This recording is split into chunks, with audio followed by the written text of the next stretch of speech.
Well, good morning. We are having some problems. Let's see if we can't get Jane back here. Our guest today is Jane from Scraptastic Yarns, and we are having a few little bit of problems with our stream. So I'm going to see if I can't get her a link again. This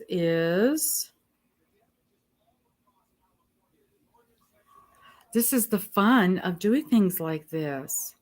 We're in the middle of a broadcast and the whole thing just died. And so we're going to start over. How is everybody this morning?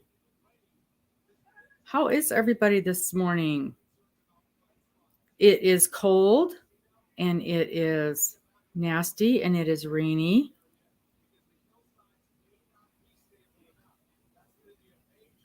And I'm trying to think and type at the same time. Hi, Jennifer. Oh, my Lord. Yeah, we were in the middle of talking, and everything just went blank.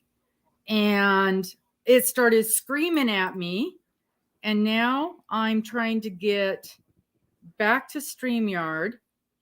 It's telling me it wants a login code. So now we're trying to do this. 61. There's my log. Now it's making me log in all over brand new. Okay, there we go. Now let's do this. I have to re-invite my guest, poor Jane. So I gotta send her a new email. Oh my goodness.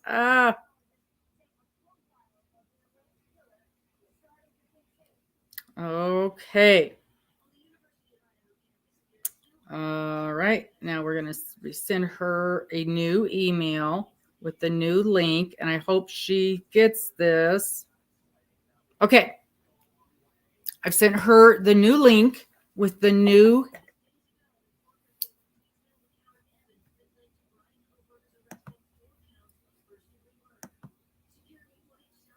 So I had to create a new StreamYard Live, a brand new live. It's not going to have any of the normal information on it that the StreamYards have. But I sent Jane the link to this brand new one, and it doesn't seem to be screaming at me like the other one was. So that's a bonus. If it isn't StreamYard screaming at me, it's Nightbot screaming at me. I cannot win. Hi, Jennifer. Thanks so much for popping in this morning. Hopefully, maybe Jane will at least see on YouTube that there's a new live up. There she is. Yay! Yay! Who knows? I don't know. Sometimes you can't keep up with the things, technology. Nope. Last night we were doing bingo last night. We do bingo every Monday night. We have a blast. Well, Nightbot was having tizzy fits. He wasn't happy last week. He was not happy last night either. He was kicking everybody out left and right. You couldn't put any comments up at all. He was kicking people out all over the place. So we finally had to put Nightbot in timeout in order to get him working again. But finally we got him under control. And then things finally were going good again. Good Lord, that was something else, wasn't it? But we've got Miss Jennifer in with us today. Hi, Pam. Good morning. Good morning. Thank you for popping in. Oh, we are having some issues with technology, and I am the absolute worst at technology. Everybody knows that. Let me switch this, make it a little bit. We'll see if we like this view better. Oh, that's a little better. That's better. That's more better. So give everybody a chance to pop in, since now they got to go through the ads again. That's the bad part about having redone this thing. So later on, I'll go in and delete that other. In fact, I should do that right now, because anybody who's looking at that thing, it's going to be screaming at them. Yep. And that is not good. That first one. You know, it is Mercury retrograde. Yeah, no kidding. Communication, so why not? Why not? Let's see. How do I do this? How do I delete? I know I can there. I made it private so nobody can look at it. There. Now it won't, because when you open that up, it'll be screaming at you. We don't want that happening. Okay. So that's okay. So I blocked that first few one that was just a few seconds. So that won't be screaming at anybody. Wow. Sorry, Pam. I know that was weird. It was weird on our end too. Oh, yeah. So, wow. Repeating. Ah. All right. So we've got that under control anyway. Good morning. Yeah. Good thing we got our coffee. Hi, Greenstick. Goodness. Thank you so much for popping in this morning. And so nobody's going to have, you know what? I'm going to do one more thing because now nobody's going to have the reminder for the, nobody's going to have the reminder for the video because it's going to be that other one. So let me just take 1 second and fix that as well, because I do want people to see this. And let's get this over. And if you guys wouldn't mind, hey, Miss C, would you take this and send this out on your community page so that people will see this, because now it's not the right one and people aren't going to know that it's there. If you would share this out on your community page, I would really appreciate that. Here we go. Share. Because otherwise nobody's going to know what's going on since we had to cancel the official one.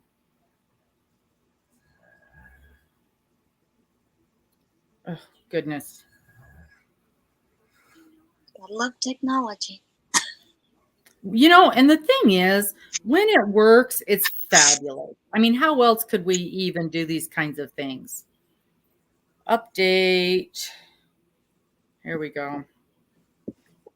Update. Post. But otherwise, yeah.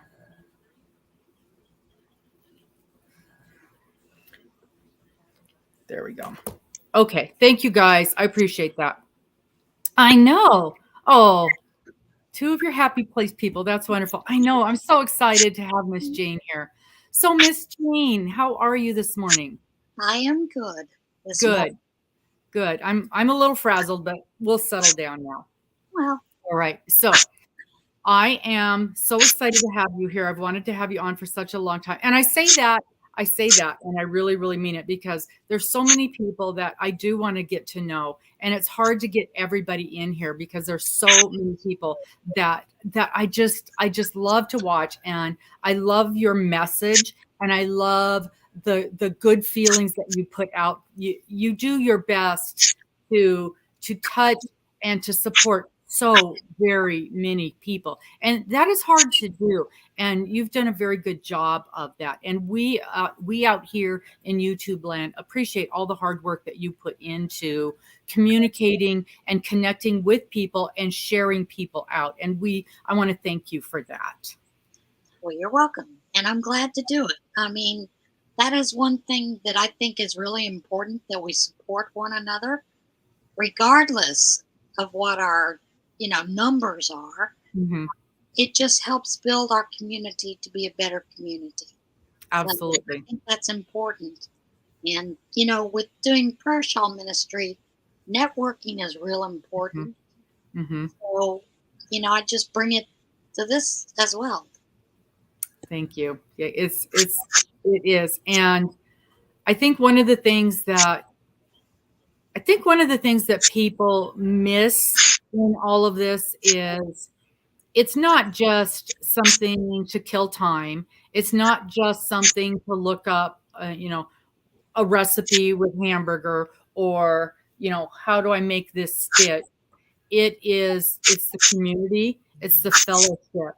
I have made some lifelong friends from this. There's people that I talk to every single day because of this. And I can't even imagine that not being here.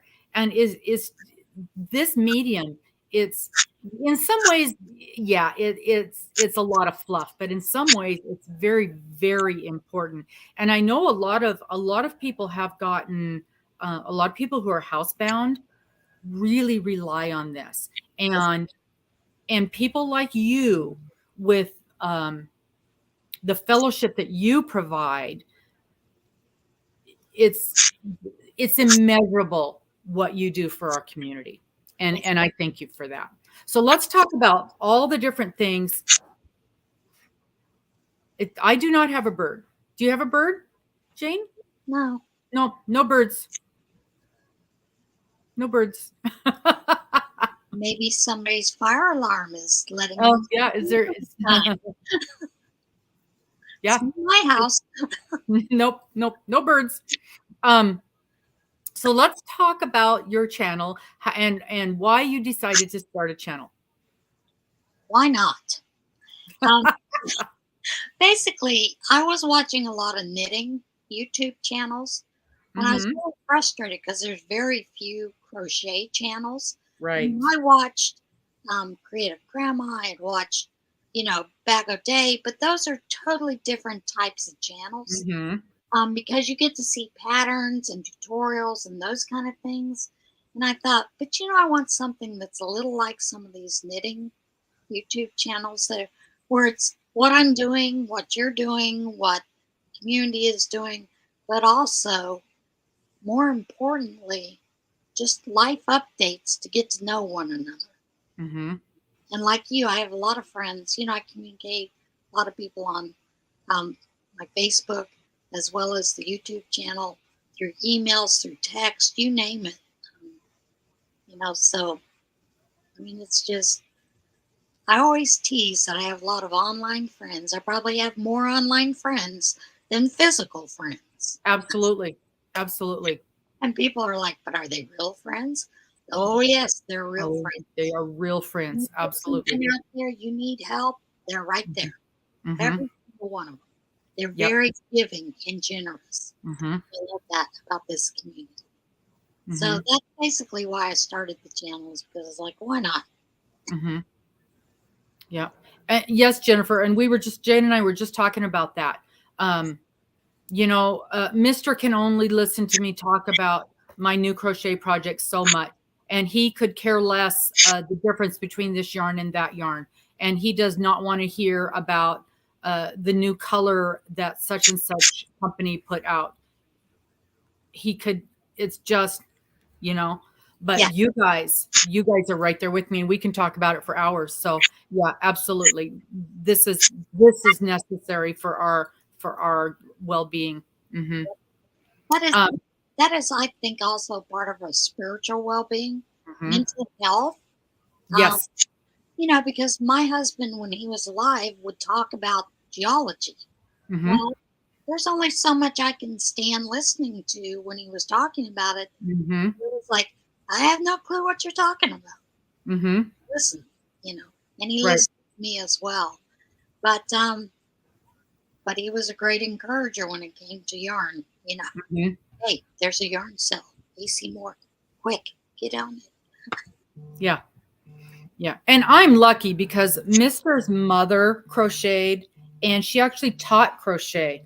And she used to go to the detention centers, the teenage detention centers, and That's teach crochet there. That was her thing. And so he's very supportive of it. So that's a good thing for me. But so I've got more support there than the average. But even then, he still gets tired of it. yeah. So tell me what all of your are all of your crafts and your hobbies. All right. I do beading, but I haven't done that in a while. Ooh. That mostly I have packed up to be moved to the new house. So when that gets finished, Mm-hmm. whenever it's finished, you know how that's going. Mm-hmm. I do. Knit, crochet. I do like Tunisian. I quilt. Do you enjoy Tunisian? Yeah, I struggle with it. It hurts my hands. it is a little different motion than regular Mm-hmm. crochet. and you are like knitting. You're It's really, yeah. Mm-hmm. it's a funny grasp. It's not like Yeah.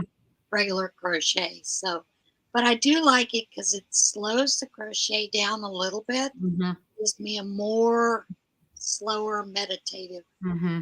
crochet. But I still haven't figured out how to do it left-handed. When when I had my tennis elbow issue, I learned Oh, to crochet left-handed. I'm fighting that. So, and that's a lot of fun. But at the same Mm-hmm. time, I thought, well, I can get one coming crochet a row this way, then crochet it back this way. The only thing is, this hand is much looser, my right hand, which is Mm-hmm. this one is tight as all get out. Mm-hmm. Yeah, I crochet so tight when I do Tunisian, I can barely get the hook through. Yep, and that's what a lot of people do when they Mm-hmm. do Tunisian. Got to Um, move up 2 hook sizes, and you need to learn to be a little a little loose. looser.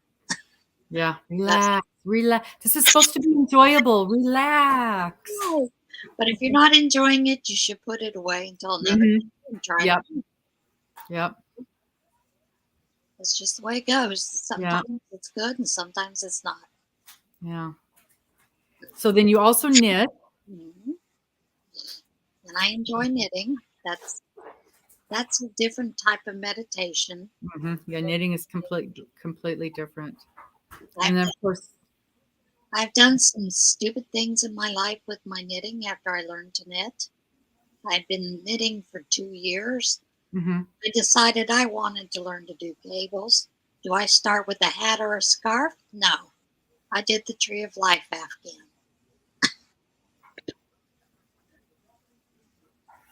And the girls in the knitting group were like, "You are nuts." I said, "Why not start with something hard?"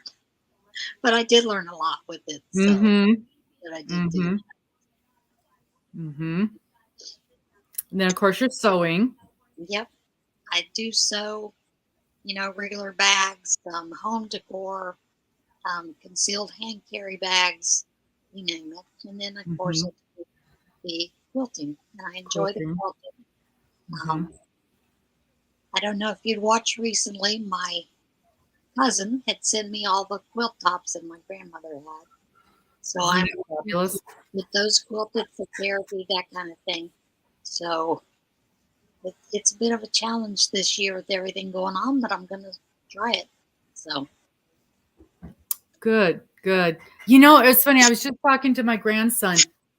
Speaking of quilting, I have and I've quilted for years. I am not good by any stretch of the imagination.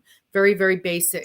But I have a quilt and it's a baby quilt that was my mother's baby quilt that her grandmother hand I mean, this was every stitch, hand quilted, hand pieced. Every every stitch of this thing was done by hand. And I have it. It hung in my home for years and years and years. And just the bit because it's triangles. I can't make a triangle. It's triangles all put together, and the corners are starting to come undone. And I need to repair it before I hang it back up because it's just the weight of it. This starting to it's well over 100 years old, and, and and some of it may have been that it was cotton thread that they used, mhm, so that the cotton is disintegrating. right, and it was washed and it was used and well loved, and I'm trying to decide if I should if I should try to find someone who can fix this, or if I should. My grandson thinks I should just do it myself. That'll just add more love to it. But I want it done right, and Right. I'm afraid I'm going to mess it up. So Well, I'm really struggling. there are people that do Hmm. restoration on quilts. Uh, Yeah, so, but it's pretty pricey, yeah, I know. you know. Um, and I would tell people that if they want to try to do it themselves, probably use a good polyester 40 weight or 50 weight thread, Hmm. and actually do a ladder stitch Hmm. so that you're joining them that way. And that way you don't really have to go into the actual quilt itself. Mm-hmm. But you're actually putting the top back together. Because that's Okay. usually what happens is the top starts to separate Yeah. with the Mm-hmm. stitches. Yeah. Yeah. Because it's just coming apart where Right. the two pieces are joined together, and it's just at the corners. So I just really want to reinforce those corners because obviously, we're going to display it. It's Right. not going to be used at all. Right. So, and I know right where it is, and I just don't want it to degrade anymore. But it's such a cool piece to have.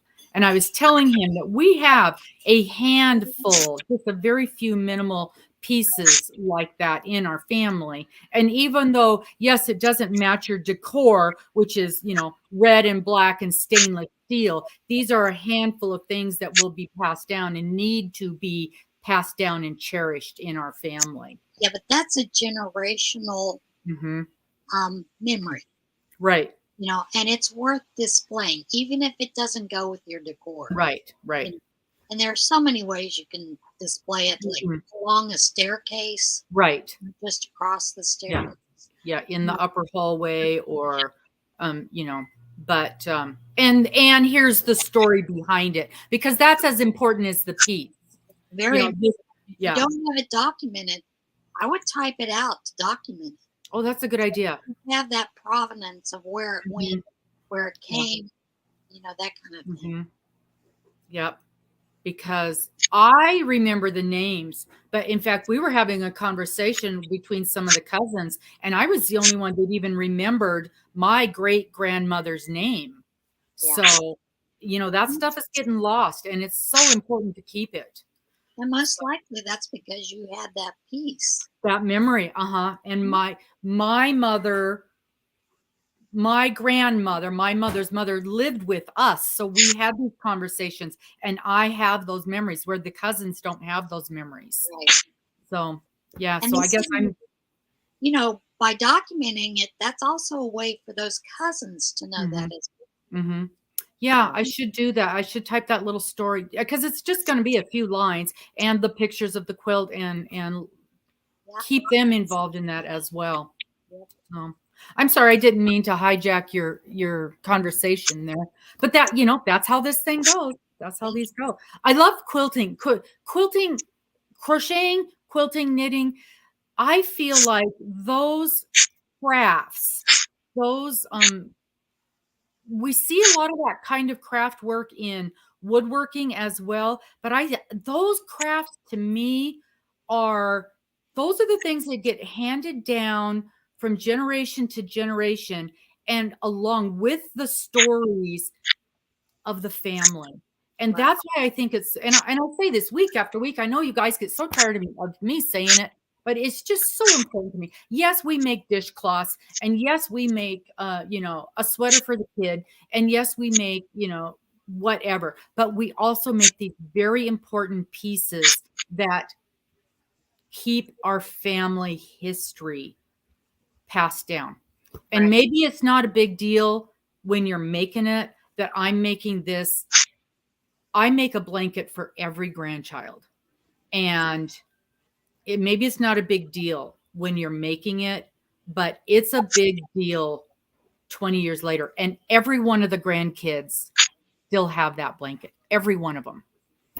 Yeah. So, And there's something I always tell people when they've asked me to make a baby sweater for them. mhm. I don't know if you ever heard the story about the Penn State sweater that I made Mm-mm. for someone. It was a friend of mine. Her nephew had a baby that had heart problems, Mm. and they were Penn State fans, and she really wanted me to make this sweater in Penn State colors, but she wanted it mostly white, and Penn State colors are white and navy. So I made the baby sweater in white, and then with some blue around the cuffs and around the neck, that kind of thing. And then had hand stitched on it PSU for Penn State Mhm. University. She absolutely loved it. The nephew loved it. And I said to them, when he outgrows it, you have a teddy bear, put it on the teddy bear. Mm. Always be a memory for him. Mm-hmm. She passed away about 6 months ago, but her nephew contacted me and sent me a picture of that teddy bear wearing that sweater. Nice. And he was so grateful for it because it meant a lot to them. And I said, that is a memory that you can keep, of something that Gracie wanted you to have, the whole story.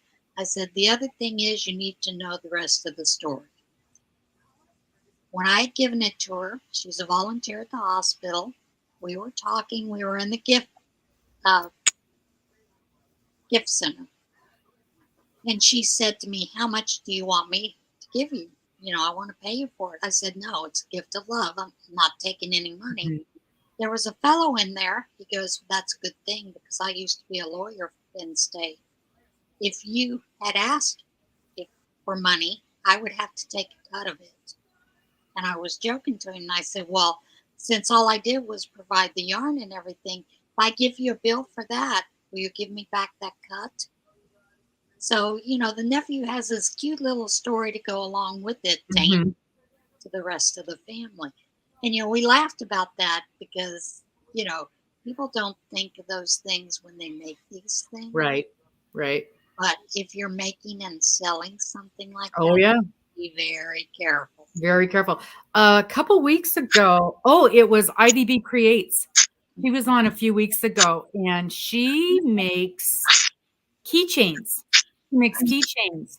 And she was making a keychain from a local college. And I don't remember the local college. And it's probably a good thing I don't, because she had sold a couple local keychains in the local school colors with an emblem. And she got a cease and desist letter from the school.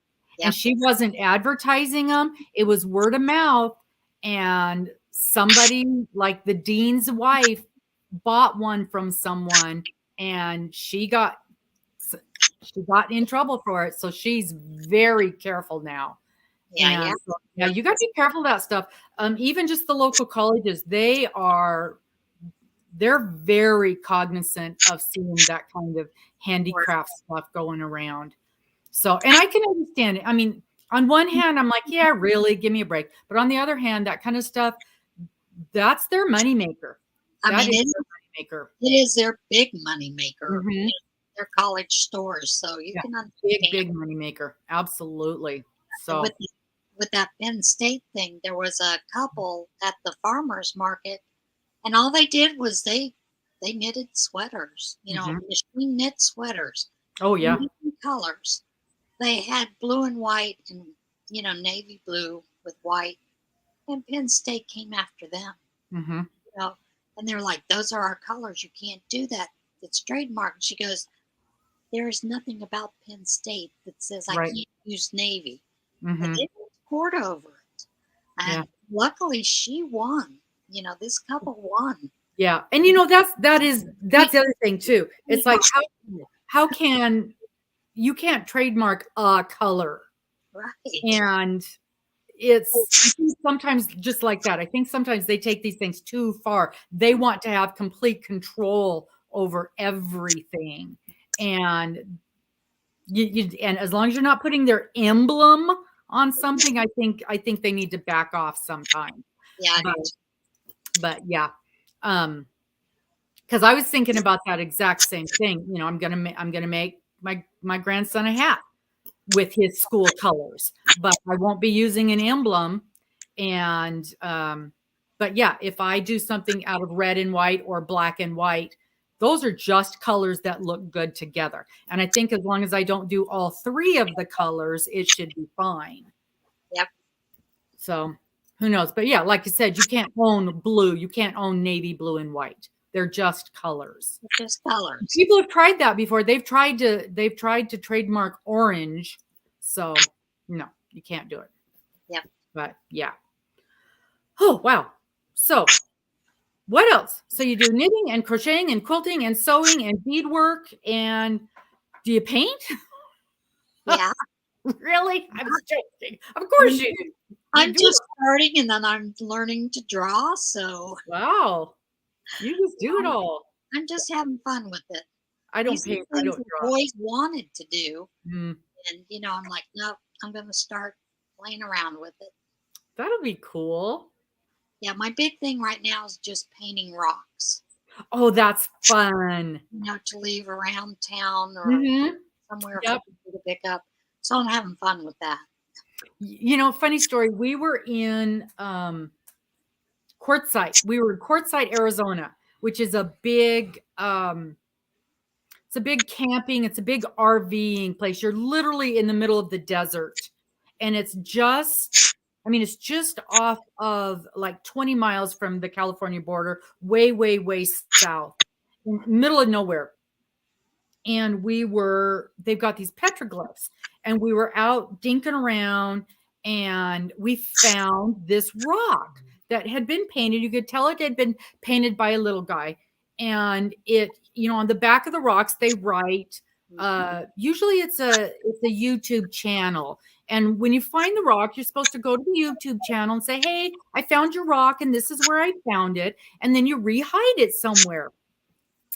I'll be darned if this guy wasn't from Washington State. So we found this rock in Arizona, and we're from Washington State.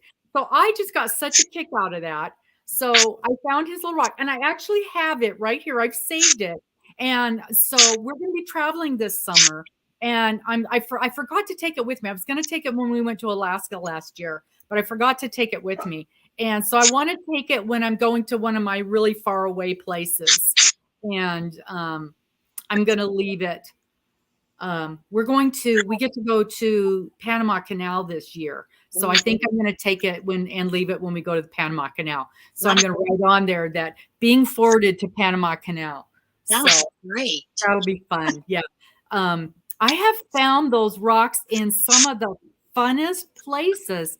And because especially when it's one of the littles that have written on the back, I always make a point of going to their YouTube page and letting them know I found it, and then letting them know that I've re-hidden it somewhere. So it's just so much fun to do that. My friend's always teasing me about when we pull up to some place, like furniture store or whatever, and I see a rock and I'm like, oh, I want that rock. That's a good rock. Nice and flat. It's so nice. And I'm like, I'm taking it. I'll bring one back, but I'm taking it. Mm-hmm. And she just laughs at me. She goes, you're the only person I know that steals rocks. Oh, so, no. I don't think it's stealing. I'm just borrowing it. Mm-hmm. My mom, my mother had a box of rocks. Oh my gosh. How much did that thing weigh? 50 pounds. We had to lug this box of rocks around everywhere we moved, everywhere we went. We had this dang, and she had these rocks from the time she was a little kid. And when she was younger, she had taped these little tags on them where they came from. Over the course of 80 years, the tags are disintegrated.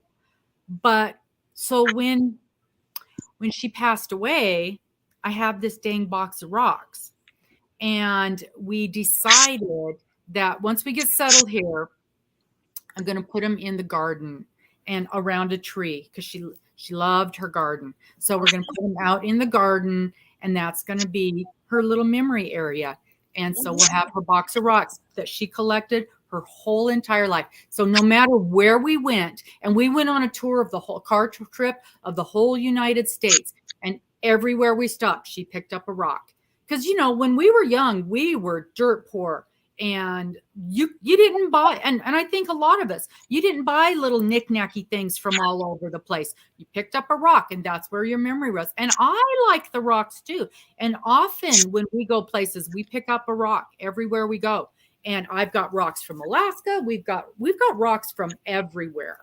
And so I think that's a pretty common thing. Yeah, my thing was getting a map from the state. Mm-hmm. I would mark where we went. Mm-hmm. Right. If we went to a sightseeing thing there or whatever, I would write on the map itself. Yep. So, yeah, I understand that completely. Yep. Yeah, we love the little rocks. And some of the rocks are gorgeous. Absolutely gorgeous. And so, yeah, I love the rocks. Box of rocks. Yep. We have to move those things all over the place. But nope, that's what we're gonna do. I've got some of her ashes, and so we're gonna, once we get the yard settled the way we want it to be, then we're gonna put the rocks around the tree, plant a tree for her. She loved magnolia trees. And so we've got the magnolia tree. We're going to put some of her ashes out there and put all of her little rocks out there, and that'll be her little spot. That'll be a great memorial. Yep. Yeah, I have a friend who suggested that to me with Thomas's ashes. Things is in her yard. She has a memorial that she has made, for a mother. Sometimes it's just a symbol, like her loved lighthouses. Got a lighthouse out in her yard in a certain garden area, those kind of things, and they're neat memorials. Yeah, and it's not a big deal. It's not overbearing, and so it's not like anybody who sees it'll think it's weird. It's just us. Our family will know what it is. We'll know the significance, and that's yeah. So yeah, that's what we're gonna. How we're gonna do that. That'll be cool.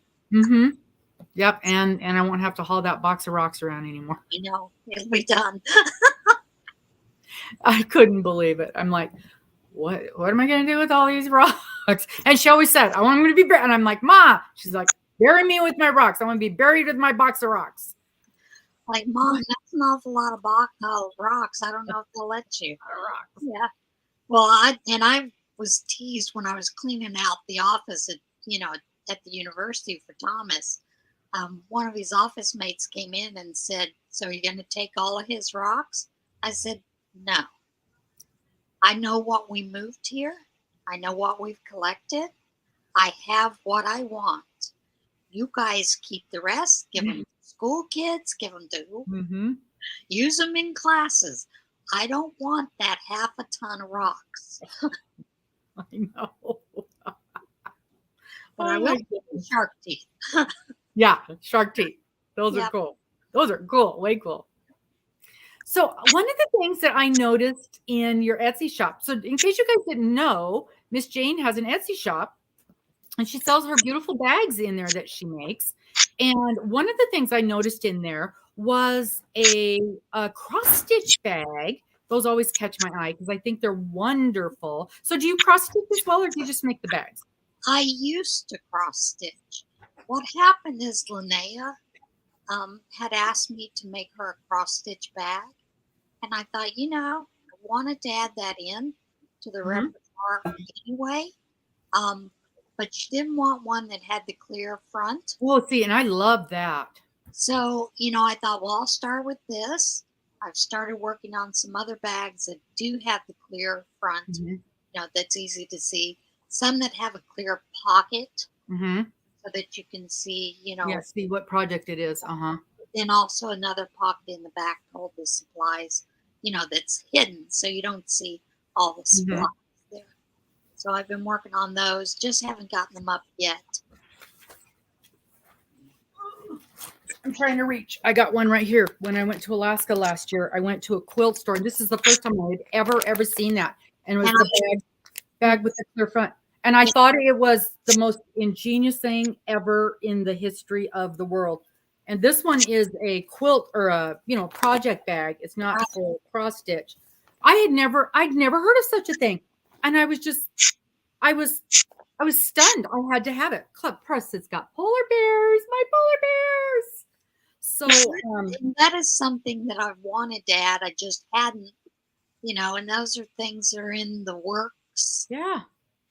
I had never heard of such a thing. And I have a friend here who sews much better than I do. And I said, look at this magical thing. She's like, oh yeah, I've used that for years. Oh yeah. And they're made, they're great for kids' toys, you name it. Oh yeah. Those. I adore this. And do you know, the other day I was at Joann's, and they always have those up in the back, those bags for a couple, $3. And I always get one of those when I'm buying yarn, because now I know, I already have a ready to go project bag. Right. They had a couple of them with a clear little spot, like a star cut out or something. Wow. First time I've ever seen those. And I said, oh, I need one of those. So Yeah, yeah, one of this each will do. yeah, they only had one style like that. I don't like to duplicate my styles because the whole point is now I know which thing is in which bag. But yeah, those. So yes. So back to your boy. I am. You wouldn't know that this is my first coffee today. Back to your cross stitch bag. I love the cross stitch bags. That is a really cool thing. Yeah. And so you just make those patterns up. Well, I make them up. Sometimes I'll see something on YouTube, to be Mhm. honest, and I'll Yeah. think, yeah, I like that, but I don't know if I like it that way. Hmm. Let me change it up a little bit. So that's generally what happens. Now, Hmm. there are times that I'm sitting there and I'm thinking, I really would like if it had this or that. And, it's just a prototype that Hmm. and I always tease because I always ask my friends, what do you think of this? What do you think of that? And they're always like, yeah, no, that kind of thing. So, Hmm. but yeah, it's just fun to make up your own patterns. Once Hmm. you learn the basics of what makes a bag, how to make those corners, when you're doing a box corner, what you need to make it, certain Right. size, whatever. Hmm. And a lot of that involves math. Hmm. Yeah. But once you get it down, then you can figure it out. And generally, I just have notes of each bag that I do, Yeah. the type of bags. I've mainly just focused on those two bags that I've been doing right now, Hmm. and just added the cross stitching. So it's basic tote. The other thing is the basic drawstring bag. But I do plan on bringing some different things in this next year. Oh, okay, so you got some new things upcoming. Are they secrets, or do you want to talk about Maybe. them? Well, with some of the tote bags, I was thinking it would be nice this time of year, this high waters. Um, there would be nice if you had a pocket that was in the center with a Hmm. zipper, so that you could put things in it. But it also divides up the bag so that Hmm. you can put your project on one side, then you put your skeins or balls of yarn on the other. So I've Hmm. been looking at doing something like that, and also just adding different pockets, different styles. Oh, we love our pockets, don't we? Oh, they're my favorite thing. Yeah, I like to have a pocket for my pattern and my snips and my a pencil and just all the little things. Good morning, Miss Amber. We are it's always a special moment when Miss Amber gets to pop in because she's working.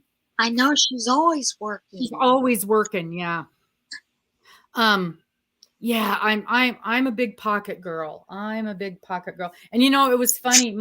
My it's this funny thing. Mr. Sister, her she is a fantastic seamstress as well. And we went to visit her some weeks ago, and I said, I want a tote bag. So we toddled on down to the fabric store, and I picked out this fabric. Isn't it so pretty? Oh, that I picked is out this, pretty. yes, I loved it. We picked out this fabric, and I said, I want it big. I said, no, I want it big. She goes, that big? I go, yeah. When you're making a quilt, you need it big. And that's the difference between non-crocheters. And I says, and she lined it. Look at how pretty the lining is. Beautiful. And it didn't have a pocket, but that's okay. That's okay. Because she whipped this thing up in about 20 minutes, and I'm just like, I was flabbergasted because it would have taken me, a week Yep. if we could have got it done at all. In fact, I have the spare fabric in here enough to make another one, and you see it's still in here because I was going to make another one. Hmm. Well, I can say as a sewer, doing a lot of bags and things like that, you learn to, well, and in my past, I worked at Levi Strauss. Mm, So you learn to do that chain piecing and just do it in processes. yeah. Yeah. Well, and she did upholstery work. So she did, covers for uh, couches and draperies, and she did all big stuff. This was nothing for her. Oh, She yeah. just like, laid it all out, cut, sew, do this, you're done. Yeah, easy peasy. Ton of zip. Yeah, she even gave me the zipper stuff and then you add the thingy. I got to buy the pull. She didn't have the pull. She was out of them, but I've got yards of this zipper stuff. So very, very cool. Oh, that's a good idea, Jennifer.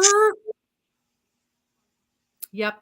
Oh, that is a great idea. That's a great idea. See, these people, I tell you, I get my best ideas from these folks. Well, I will tell you, I think the largest bag I made is someone requested a 3-foot by 3-foot bag. That would be nice. Tote bag for Afghans. Afghans, yeah. They're never big enough for mine. By the time you have all the yarn you need and the Afghan in the works, you end up with 2 bags. Yeah, and it was rather challenging to do, but after I got through, I thought, well, it wasn't as bad as I thought it was going to be. No, I mean, it's just the size of your square, the zipper. And we couldn't decide on this. Do we want a zipper? Do we want just a loop? And I get it when they're that big, and because I'm terrified of zippers. I'm like, no zipper, no. And she goes, zippers are easy. Don't worry about it. Okay. Yeah, they really I love the zipper. If it were me, it wouldn't have had a zipper. It wouldn't have had any closure at all because, I'm scared. Everybody knows I'm afraid of everything. So my big thing with zippers are lots of times the yarn gets caught or snags on the teeth of the zipper. Oh, was this the one? We had something with the zipper in it, and I was making a shawl. And it had this beautiful, very thin yarn, and it got caught in the zipper. And I was crying. And Mr. Very, very, he worked it loose and didn't tear anything. And so I've been very careful about zippers ever since then. Yeah. I try to avoid zippers because of that. Mm-hmm. There are a lot of people that like the zippered bag. Mm-hmm. Yeah, so I'm really careful about that. But it does helps keep stuff clean, that's for sure, and keep you from dropping stuff out of it. Yep. Yeah, I do. I've sewn for years and years. I can't remember when I learned how. Isn't it funny? I kind of have memories of when I learned to do something, like very, very first, but then I just always did it. I don't ever remember like continuing. I must have learned. I think I probably learned to sew in school because I don't remember my mother or my grandmother sewing. I don't remember us having a sewing machine at home. So I must have learned to sew in school and then got a machine after that. But I remember sewing as an adult. Yeah. So I don't know. But I made most of my kids' clothes. So somewhere along the line, I picked it up pretty significantly. Right. And then I switched, once they got to the point where they're not wearing mom's homemade clothes anymore. Well, then I switched over to quilting. That's just it. Yeah. Don't want to be known seeing that. Yeah. Round about the time they hit 4th or 5th grade, they ain't wearing anything I make anymore. I think mine were homemade clothes till they were about 6th grade. Mm-hmm. And a lot of that was because of money. Mm-hmm. Well, then it got to a point where it cost, by the time Kmart comes around, Kmart and Walmart, it costs more to make the stuff than it did to go buy it. And you can't make jeans, and I never made jeans. Yeah, when they were wearing cute little dresses, you could whip out a dress. And I remember my neighbor across the street. I can remember when her kids were like 5, 6, 7 years old. She would tell them, "Okay, you go do the dishes and I'll make you a new dress." And I'll be danged if she couldn't go downstairs and make them a little jumper in the amount of time it took them to wash dishes. And I mean, from nothing to a finished dress with buttons and everything. And it would be just adorable. It's taken me a week to do something like that. But yeah. And so, but then now they're not wearing cute little dresses anymore. They're wearing jeans and a sweatshirt. So yeah, we're not sewing that kind of stuff. No. But Yeah, but I did make them dresses to wear to the dances and things like that. And that's when I remember buying a good sewing machine. Yeah. And that's when I got my first Bernina, was when I was making that kind of stuff. And that's when I transitioned over into quilting, was when I bought a good sewing machine. And I still have my Bernina. So I haven't love sewed in I 5 years love my probably. Berninas. My one Bernina, I call it my other car. Mm-hmm. Because that's how much it costs. Well, I think our car was less. Yeah, no Love kidding. I lucked out. I was able to get one that there was a lady at the quilt store who bought a brand new, bought the top of the line Bernina every year. And, and the lady said, she goes, I don't think she sews 20 hours on this thing, but she gets the brand new one every year. And I showed up at the store like 10 minutes after she turned in this one. And I got it for 2 grand. And You this got was a deal. probably 10 years ago. You got a deal. I got a deal. And I know I got a deal. And I was at the right place at the right time. And it needs to be serviced because it's been in storage for 5 years while we were traveling. But hey, Lulu. Um, yeah, it needs to be serviced. It needs some love. I do need to. I mean, there's some things around here. I'm like, oh, do I want to drag that thing out to, fix a seam? No, I don't. But and that's one of the reasons I haven't made that tote, because I literally don't think it would sew. It's probably so full of dust and grime right now. I don't think it would sew anything. It need a good oiling. For sure. It needs some love and care. Yeah. Oh, Jennifer, isn't that awesome? Remember when our moms used to make our wedding dresses? Oh, yeah. Yeah, $300 is a lot for a sewing machine. And I'm sure that's what I paid for my singer. And the only reason I put that much money out for a Bernina, because it was a Bernina. It was probably back then, it was probably a $5,000 machine, if not more. Yeah. And I knew it was going to be. And at that time, I sewed all the time, all the time. That was the only thing I did. And I knew I was going to get that use out of it. And I definitely got that use out of it. Hand sewn shirts, yeah, boy shirts. Oh yeah, if you had somebody who was kind of a unusual size and you could do that. I was never that good. I was never that good. I made some beautiful things, but they were still, even though they were beautiful, they were still not complex. Kind of the same as I would say with my crochet. They're pretty, but they're still not complex. They're not. I consider myself an advanced beginner, even though, Yep. I don't know, I'm doing my Sophie and she's pretty. She's definitely pretty, but she's full of mistakes.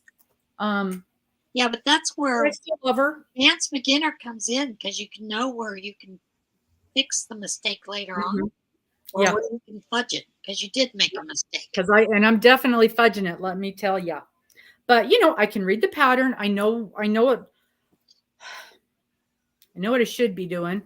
My biggest problem, and I'll tell you what, it is my problem across life, is I get in a big fat hurry. I need to slow down, read the instructions before I do it. The cosmic cow, I did that one year, and I realized probably about 15th, 16th row, that I had rushed through the instructions and had missed a whole bunch. I had to rip out like 4 or 5 rows, Oh, because I was like, yeah, slow down, girl. mhm. And I know myself. I know this is a thing for me. And like on a project like this, I have to count Yeah. every row, or I'm going to mess up something big time. And I got lucky on this one because I did miss something. I missed a leg on something that I saw right away on the next row that I missed it.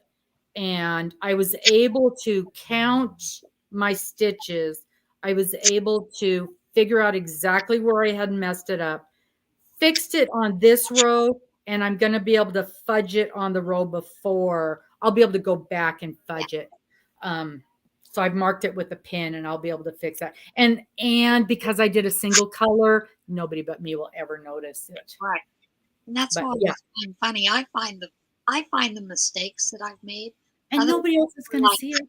what? Where? Mm-hmm. Mm-hmm. But But that him, says I'll show him something. He'll go, "Did you?" I go, "Stop it! Stop it!" But his eye goes right to it every time. Every Thomas time. Thomas's would too, and it used to make me so mad. I'd like, I'm Mm-hmm. not showing you it again. Oh, Sandra, the veils. Does she do the oh, now I've got this weird. That's the problem with my morning light. I get this weird, like I'm in the, like I feel like I'm in a I'm I'm under arrest and they've got a spotlight on me. Tell us the truth. That's What's right. the You're secret formula? under the interrogation light. Yeah. Um, we get 5 minutes of sunshine, and it's always when I'm in the middle of a live. Did she do the with Sandra with the veils? What am I trying to say? Did she do the embroidery, the intricate embroidery? Oh, veil work, working with that. With that, are you sure? I can do it, hon. I got it. He's having terrific issues. He had surgery about a month ago, and it's been nothing but trouble ever since then. Poor baby. Take care of it?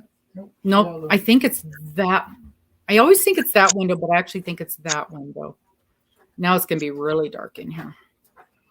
Not that window. It's coming from the door. Oh, it's the door. Yes, it's the door. It's the door. Now we're going to be in a cave. I cannot embroider. I love to cross stitch. My poor grandmother tried to teach me to embroider, and I think it's because I'm left-handed. So like you do a French knot and you pull the thing and you wrap it around the needle and you go like this, and mine just goes and undoes itself. That's what mine backwards. That I cannot get French knot. Yeah, because they're backwards. Both would show time after time. Didn't matter. I'd follow exactly right after him, and yeah, because we're doing it backwards. So to do a French knot, try doing the wrap with your right hand.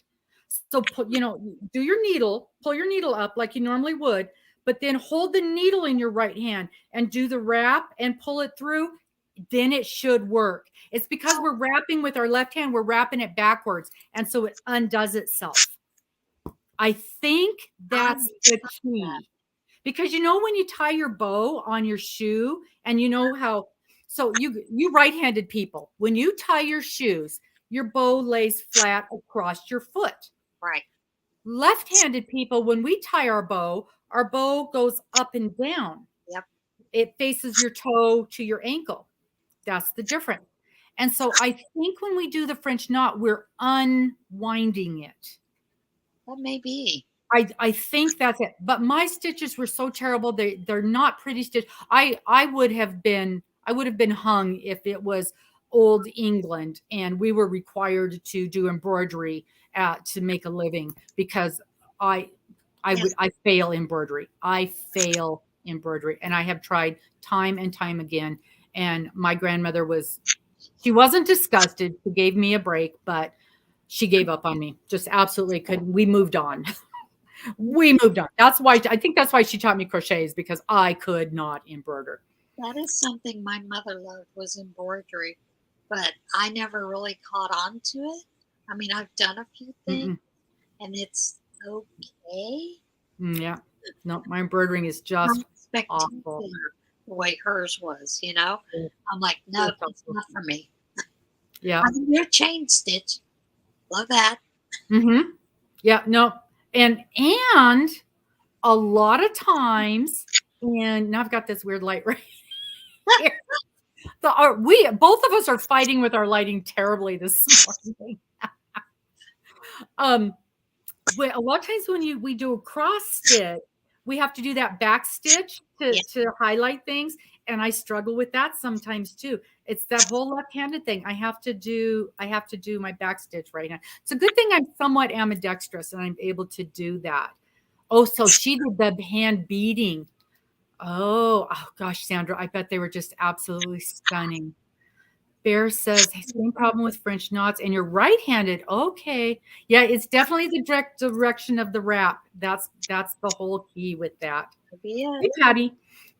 I was gonna say, so when my late husband and I got married, y'all know I'm a cheapskate. And when I was looking at wedding gowns, wedding dresses, I got a fair deal, not a great deal. I got a fair deal on a dress, and my entire train was beaded. So I knew I wanted a fairly simple veil because I didn't want it covering up all this beautiful beadwork on the train. And so I couldn't find anything that was fairly simple and what I considered affordable. I ain't paying $200 for a piece of tulle with nothing on it. So I went to Joann's and I paid probably $5 for a yard of tulle, and I cut it, and I bought some crystals, and I hand beaded all along the outside edge of this thing, and it took me a couple of weeks, and it was stunning. And literally it was just one row of beads all around the outside edge, and that's all it needed. It just needed the so I made this thing for like $25 instead of $250. I know. And it was just exactly what it needed. Just a tiny, tiny touch. Tiny, tiny touch. Yep. And So sometimes that's all you need is that but there was no way I was paying the amount of money they wanted for a tiny little bit. And I understand paying for, but and if I had wanted some very intricate bit of, I would have paid the price. Yeah. Definitely. It was really pretty. I have one picture. Let me tell you. Okay, here's my funny story. This is supposed to be about Jane, y'all, not me, but you get to listen to this story. Okay. Y'all know I'm a clod. So I'm at my wedding reception. Christine, if you're still here, you're gonna remember this. Christine, are you still here? So I'm at my wedding reception, and no, I was not drinking. I'm at my wedding reception, and I'm dancing with my girlfriends, and I'm dancing, and I've got the big dress on, and I go left, and I go right, and the dress is still going left, and I stepped on the side of my dress, and my leg goes straight out, and I go down. And I go to the hospital. No. I spent my wedding night in the emergency room. And, when you're dancing, you take the veil off, right? Because now you're dancing. Well, the veil looks just like a piece of wound up tulle, which looks like a lot of the decorations at the reception hall. Oh, no. The veil got thrown away. Along with a lot of the decorations at the reception hall. So I didn't end up with my beautiful hand beaded veil. Because I wasn't there to supervise.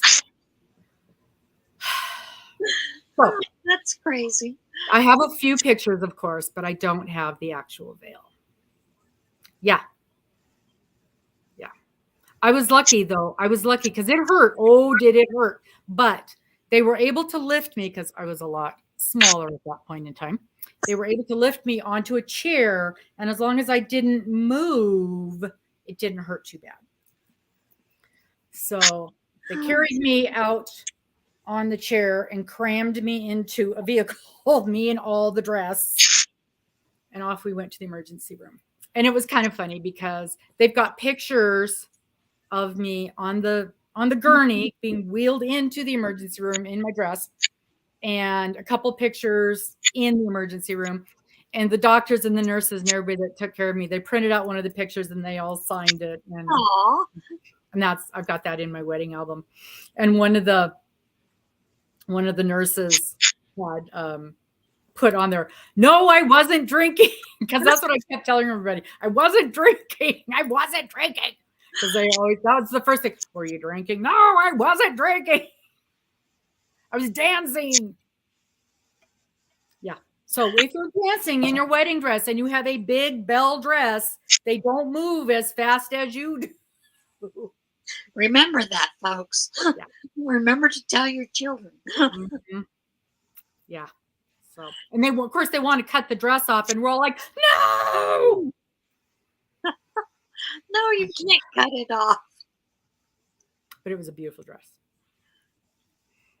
So I'll have to. I've got a picture of the dress on my phone. One of my favorite pictures, because it's got a good picture of the back. You know, I'll have to find that and show it. I'll show that during bingo one night. It was pretty. It was a pretty dress. So, anywho, that's my veil story. But it's amazing the things that we crafty people can come up with to save a couple of bucks. Because often us crafty people get crafty because we don't want to spend the money on things, right? Especially that. Yeah. Well, I can make that. And I can do it for less. So. Mm-hmm.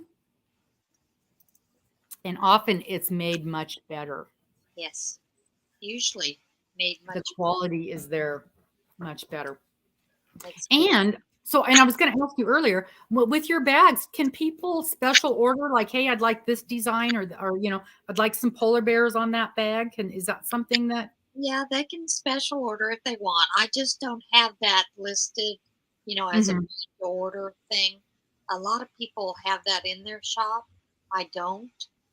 It's like my concealed hand carry bags. I don't advertise those, and you'll never see that up in the shop. Most of those orders come from word of mouth. Word of mouth, And, I do choose to do that because I don't want the hassle. I get it. Give you. Yep, I understand. So there's I that. understand. Now, are those fabric? I'm just thinking in my mind how. I have some that are all fabric that I have made, and generally I make sure that I reinforce it with a lot of interfacing. Yeah, I was just wondering how that would work. Because, Yeah. when you use a woven interfacing, Mm-hmm. it bonds to the fabric and becomes Right. part of it. So you can use more than one layer to bond. Oh, and that'll stiffen it up enough. Oh, okay. So, interesting. and then some of them are just, you know, leather or faux leather. Some of them are a combination of faux leather and the fabric. So yeah. Very nice. Very nice. Okay. So you've got some new stuff coming up this year. You're going to be doing some tote bags, it sounds like. Good. Maybe some divided ones with some pockets. Or us girls are all about the pockets. Yep. I'm the type that I'll keep making something until I'm happy with it for me. And then generally I'll put it out there, you know, for others. Yeah. So, yeah. That's got to do some prototyping. Yep. Absolutely. Lots of times, you know, lots of times I'll give them to my friends. Prototype. Use it. Tell me what you like about it, what you don't like about it. You know, that kind of thing. So, and lots of times the funny things are they're like, no, it's perfectly fine. I'm like, you're not helping. Well, you know, and I get that. I understand that completely. But also, you've been doing this a long time. And as you know, it's just like, like with this bag, she knows how to make a bag. She doesn't crochet or knit. So she doesn't get that we need a substantial bag. So that for her was foreign. She's like, really? You want it this big? Are you sure you want it this big? And I kept going, bigger. I want it bigger. I showed her the one I had. I said, no, I want it bigger than that. Are you sure? Yeah, but you get it. You understand that. So you've done this for years. You know what people want. You're already a user. So, you know, it kind of makes sense that first go round, you've already got it figured out. Yeah. I can see that happening. I can see that happening. And it's a little different than when you're writing a pattern. Sometimes as a pattern writer, when you create a pattern and you already know how, then somebody who doesn't understand following a pattern Yeah. may not understand what you're saying. That's a little different than when you're creating a usable product. You already know all the little doodads of it. And it's just like I've written patterns before for people, for things that I've made throughout the years. And I have a set standard that I know and Mm-hmm. it works. But then when they come back and they say to me, "What do you mean here?" Mm-hmm. It helps me to figure out how to change that wording up so Right. that they can understand it. And generally it's usually a friend that I'm sitting right with. Mm-hmm. Say, "Well, I meant this," and they'll say, "Well, word it this way." I'm Mm-hmm. like, "Hang on, tell me again." Mm-hmm. you know, Mm-hmm. and that makes you a better pattern writer. Better pattern writer, yeah. And of course, it's nice that we've got those standards. Dana, I'm going to mess this up. Yep. Um, Yeah. American. Oh, she's going to tell me. American. What is it? What is it, Dana? She'll tell me here in a second. There's Selena's got that organization. Selena Bach's got that organization. Yeah, an association of crochet. American something. Oh, Association. here. It might be quicker for me to look it up. And she's got those, she uses those standards. Yep. And the more pattern writers that use those exact same standards, it helps tremendously. Then, thank you, American Crochet Association, ACA. As long as it's, and those are, she's using the same standards, the same writing standards. And the more pattern writers that use the same standards, then it helps it. It's just like we all use the same alphabet. We all use the same number system. Right. We all need to use the same standards when we're writing patterns. So that way a double crochet is a double crochet. And honest to gosh, I have purchased patterns. I have seen patterns from Your Inspirations, which is a pretty big company, and they have used terminology that does not exist. And I'm Yes. like, are you kidding me? This should not be a thing in this day and age. Yeah, but even Terminology that does not exist. even the Yarn Council, the American Yarn Council, Yeah. or whatever it's called, they do not. They admit there is no set standards. Yeah, but if we all use the same standards for knit, so we need to try to make that effort to all follow one system. Yep. And I do like that about Selena. She does have a great. Yep. I was making a pattern and it was a back loop only. And they used some bizarre term. And I probably spent 2 hours searching this out. And I finally called and I said, "What in the heck is this?" Yep. And they're like, "Oh, it's a back loop only." Are you kidding me? Why didn't you just say that? Nobody across anywhere had used this term that was in this. Your Inspirations. Really? Well, there's someone that I have followed for a long time. She has beautiful crochet cables that she does. And one of her patterns, she has this worded out, and I looked at it and I said, I have no dang clue what she's talking about. And I would like to do that pattern, but because of that, and I've contacted her, nothing. And I'm like, if someone contacts you, you need to make the effort to clear it up. Because if it's just one person, it's probably another 30, 40. There are thousands. And if you are looking at a pattern and there are comment after comment after comment, what is this? What is this? What is this? And it hasn't been fixed after 10 comments, do not get it.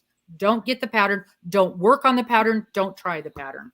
And there was a pattern that I had made one year, and it's basically a fillet pattern, but it was hearts. I love fillet. I love fillet. I love hearts. Okay.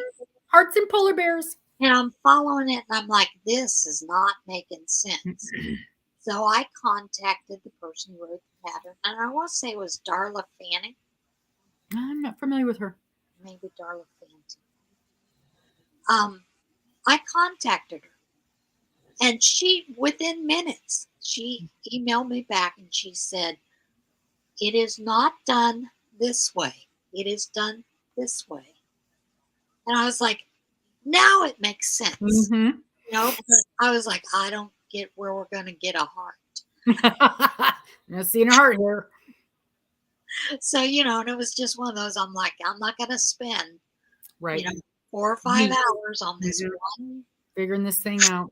and trying to figure it out. So I'm going to contact her. And Mhm. immediately, you know, Yeah. and I thought, well, she didn't have to answer that quick. But apparently she was already in her emails that day. So Mhm. it Well, was- and I don't expect everybody to answer their email immediately. Absolutely not. Especially some of the bigger people. And I don't get to my emails every day. And I'm, this big. But honestly, when they get email after email after email, and you can see it in the comments section on some of their things, then I really get worried. And if they've got email after email, comment after comment after comment, and there's no response to any of them, I back off. I'm like, yeah, I'm not. You're not getting my $4. yeah, I learned a long time ago. And yeah, and I remember looking at one, and it was a Star Wars pattern, and it was an amigurumi. My grandkids wanted it, and I'm not good at amigurumi anyway. And there was a lot of comments about mistakes in the pattern and difficulty reading it. And I actually wrote, it was on Etsy, and I'm not a fan of Etsy, but because it's difficult to get the pattern downloaded after you've purchased it. Yes. And I like Ravelry because it's right there and it's saved in one spot. So I try to buy my patterns on Ravelry because I'm scatterbrained and stuff is everywhere. But so it's all on me. But I like Etsy because I can send a message to them. So I sent a message and I said, "Hey, I noticed a lot of comments about the pattern. Have these updates been made to your pattern? I would like to know before I purchase it." Crickets. So I didn't purchase it. There's lots of other patterns out there. So, things like that help because I'm not a good crocheter. I'm not an expert level where I can fix this stuff on my own. Right. And I rely on the pattern being correct in order to do that. So it's wonderful that you make these changes on your own and that you're available for questions, because that's important to somebody at my level of crochet. And that's like, I don't know if you know, with the Tunisian crochet, I love abohis. What is it? That's abohis. Mm. How you pronounce your name? Patterns. But there was one that I was doing, and it's linked Tunisian stitches. And you should have this many stitches at this end of the row. And I was not, and the math wasn't adding up. So I contacted her. Email, Facebook, her webpage, everything. I've never gotten an answer back. And I did this 4 times in a row, because I really wanted to do this pattern. Never got anything. That pattern is now in a book with the rest of them that says do not attempt. Oh. She never answered. Wow. She could have fixed it really quick. Mm-hmm. And I understand how when you get a lot of emails, you're not gonna be able to see them all. Right. But she repeated it across the board, Mhm. especially on her Facebook page when she said, "I answer within an hour or 24 hours." Mm-mm. Full hockey. Mm-hmm. Yeah, and if you're publishing a book, then those things need to be right. Yeah. They need to be right. And, I thought, well, I'd pick it up later and try it again. No, same thing. So I know it's not me. It's the pattern. Mm-hmm. Issue with the pattern. Yeah. So. Wow. That's and I had the same problem with, I was doing a crochet along, and I won't say his name. I will not say the pattern writer's name. He's very popular. He's very well known. Um, he is he's he's paid to teach in a lot of places, and his patterns are a mess. And even while he is doing his crochet alongs, his patterns are a mess. And he'll drop this week's thing. And so you're going along and he'll get to the end of the video and he'll go, okay, there was a mistake here and here and here. Well, great. Now I've already done those 4 rows and struggled and struggled and struggled. Thanks a lot. And he'll respond to the comment. He'll respond to your message, but it'll be, oh, yeah, there's a mistake there. Or, oh, yeah, it doesn't matter. You can just fudge it on the next row. Yeah, but I'll see, I'll never do another one. You have that little thing called a script that you can actually put in the video that says, this is a mistake, do this. And do it at the beginning, not at the end. Or even if you insert it where you're making the mistake, you know, those words do mean something. They help you a lot. Yeah. So and it was a beautiful pattern, and it was the first time I had done that type of a pattern, so it was extremely important that I learned what I was doing. And I finished the project, and it was one of those, I never want to see this thing again, and I will never do another one of his patterns. I see his name pop up and delete. Nope, not block, go away. Not today, not ever. And it was one of the very few times I don't pay for a lot of patterns. It was one of the very few times I paid for a class because I really wanted to learn that style of crochet. Not happy. Yeah. And that's one of the reasons I hesitate to teach anybody crochet, because I'm not that good. But, you know, I'll teach the grand. I don't mind teaching you, but I'm also going to tell you, I just play an expert. Yeah, exactly. Exactly. You know, you got a question? Let's go to YouTube and look it up. Let's go see. Let's go see. Oh, that's why it's doing that. Let's fix it. Yep. Man. And again, just like we said at the beginning, I am so thankful for YouTube because it has broadened my abilities exponentially from where I was 2 years ago. Definitely. You know, and yeah, YouTube is where I learned how to knit. Well, sort of. I tried to knit when I was pregnant with my daughter, and all I had was a booklet. You know, and I had that one needle when you throw that I'm like, it's loose. Stuck it in my belly button. Blanket, finished it. And of course, I went to the OBGYN for an appointment. You want to know why my belly button was so red? That's where I put my knitting needle. Hold my knitting needle. He's like, oh my God, don't do that. You know, and I said, it's okay, I'm done. You know, and I thought that throw method, I don't like it, you know. And then one year I decided, and this is after 20 years, to learn to knit with that throw method. Yeah. And didn't have anybody around me that knit, you know. So I was like, all right, I'm going to go to YouTube. And I found one with continental knitting. Yes, continental knitting saved my life. It clicked. I'm not backwards. I'm just not American. Yeah. So, you know, after that's when it took off and I was like, I like knitting. So my little knitting story, and this is not PC. I'm telling you right up front, this is not PC. This is actually what happened to me. So this is years ago. I went to a knitting store, local knitting shop, run by this little old German lady. And I went into the store. I'm left-handed. I went into the store and I sat down, paid for a knitting class, went in, sat down with my little left-handed knitting needles, right? And she said, you are left-handed. You do not deserve to knit. Leave my class. No. Kicked me out of the store because I was left-handed. Oh I didn't knit for many, many years. then I found a place that allowed left-handed people in her store.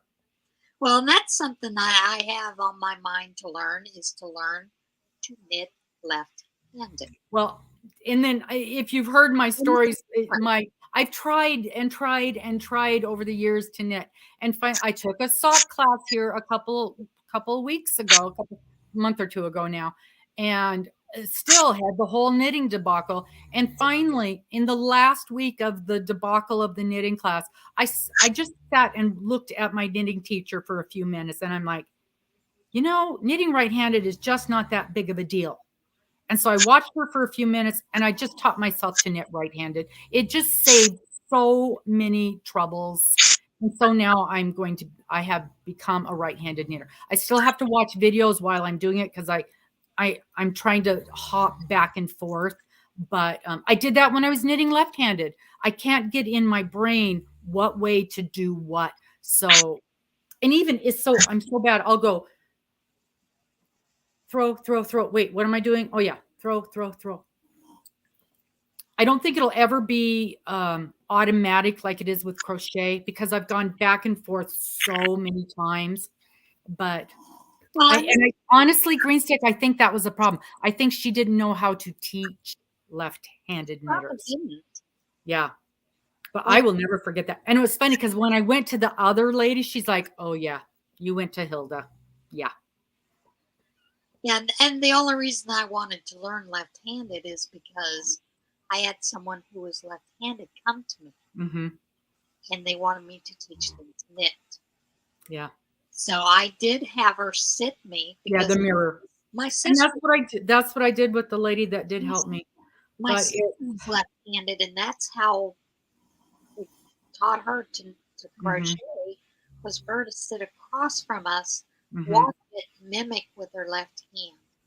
So I was able to get, this person through it and, to a point. But she's like, well, now I'd like to learn how to do this, and there's nobody willing to teach me. And I'm like, well, there's YouTube.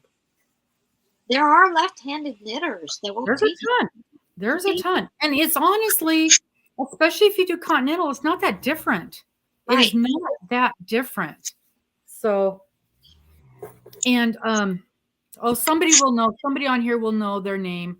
No, Dana, you're not allowed to pick up a new project. We've had that discussion. Wait a minute. There's two guys. They are from, I don't know where they're from. I got their name Arnie and Carlos? Yes, I love them. And they will teach you how to do it. Yes, because I hated pearl knit, but when I learned how to do the Norwegian pearl knit, I love that. So much easier. Yeah. So much easier. Although pearl doesn't bother me. Pearl doesn't bother me in the least. I have no problem remembering. It's the regular knit that I have problem remembering which way to do my yarn. Pearl does not bother me in the least. But I think I'm going to try to learn his way. I think I'm going to try to unlearn because it's not seared into my brain. Right. Continental is way better. Oh, it's so much easier. And here's the other thing. When I was on my last trip, I was trying to knit a hat, and the lady that I was sitting next to was a master knitter, and she yelled at me every time I threw my yarn. And so when I was knitting in her presence, I had to do it the right way. And she kept telling me, you're unwinding you're twisting your thing every time you make a stitch, and it's going to look weird. So every time I was in her presence, I had to do it the right way, which was also messing with my brain. So I think I need to really study him because it's going to take some doing to learn it, but I really like it. I also like the way he does this with the yarn. With the Portuguese type? Yeah. I really like the way he does that, and it helps with the tension. Continental is much faster. It's much faster. I don't know how many people tell me, gosh, you really knit fast. Not really. No. Yeah. Oh, here we go. You write left-handed, knit and crochet right-handed because you learn from somebody. So yeah, those of us who are ambidextrous, I crochet right-handed. I learned to knit left-handed. I don't know who taught me to knit. I have no recollection of learning to knit ever. Neither my mother nor my grandmother knit. I remember at one point a neighbor, and I would have been in first grade because I remember the house I was in. A neighbor had me cast on. I don't remember ever knitting. I remember casting on and then yanking it off and doing it again. I don't know how to cast on. I have to look it up every single time I do it. Every single time. I don't ever remembering. I have no memory whatsoever of learning how to knit. I have no idea. I can tell you how many times I have gone somewhere and taken a class to learn how to knit. Of course, the knitting Nazi who kicked me out, and then the nice lady on the hill that I took a class from. But I have no recollection of physically learning how to knit. So I must not have learned from someone. It's just there's nothing there. My kids' babysitter taught me how to cross stitch. I remember that. And I remember failing embroidery. I wonder if they tried to teach us to knit in school. They may have. A lot of schools did that. Maybe in home ec, they may have tried to teach us how to knit. And that could have been why I didn't do well, because it was the right-handed, left-handed thing. And the teacher probably didn't have time to mess with the lefty. I'll bet you that's what it was. And that's why I sewed instead of knitted. Yep. It could be. Green stick. I know you don't have to put the yarn around your neck for Portuguese, but I had a friend who was knitting, and that is how she did her knitting. And she did tell me you could make a brooch, or you could take a spoon with a magnet, bend the spoon so that you could use that to help with tension. Interesting. I like that idea. Around her neck from Yeah. her grandmother. So. Yeah, it was Arnie the first time though that I ever saw about the yarn around the neck, and I'm like, oh, I like that idea. Yep. Because it did help, and I thought it might help keep from doing this so much. Yeah. I don't know. It'll probably get all tangled up in my hair though. Who knows? Wow. Or your earrings. You know. Yeah. That's my luck when I have earrings on. Yeah, yank my. How come your ear is bleeding? I was knitting. Because I'm knitting. I wonder what the ICD code is for that. Yanked out earring, got yarn tangled up in earring while knitting. I like being hit by a flying turtle. How many times? Oh my gosh. Oh my gosh. Wow. Pretty yarn mess up my hair getting great. Yeah, I did think about that. I thought about it kind of getting with the hair product, but there's so much stuff. My yarn gets so cruddy with all the stuff around here. What's one more Yeah, it can be washed. It's gonna get washed anyway. It is gonna get washed anyway. Poor thing over there, mister. The medicine they gave him knocks him out. And then they gave him some muscle relaxers yesterday, and they're like, this is going to help the original medicine but it's going to make you tired, which the original medicine already makes you tired. So, but he hasn't slept in a month because of his pain. So finally he's getting some sleep. Good. Poor thing. Awful not getting sleep. Oh, he has been in so much pain. The surgery they did worked, but he had some complications from the surgery, which has caused massive pain. So that's what we're trying to deal with, is the complications from the surgery. So poor baby. It's always something with him. It is always something. But so he's snoring away over there. He still can't lay down. So he's slept he has been trying to sleep. He's been sitting up in his recliner for a month because he can't lay down. He cannot. The pain is so severe when he tries to lay down. So he's been sleeping, sitting up, but at least he's actually Sleep. he got about, I would say, probably 6 hours sleep yesterday, sitting up in his recliner, and he's I can't remember if he did he come.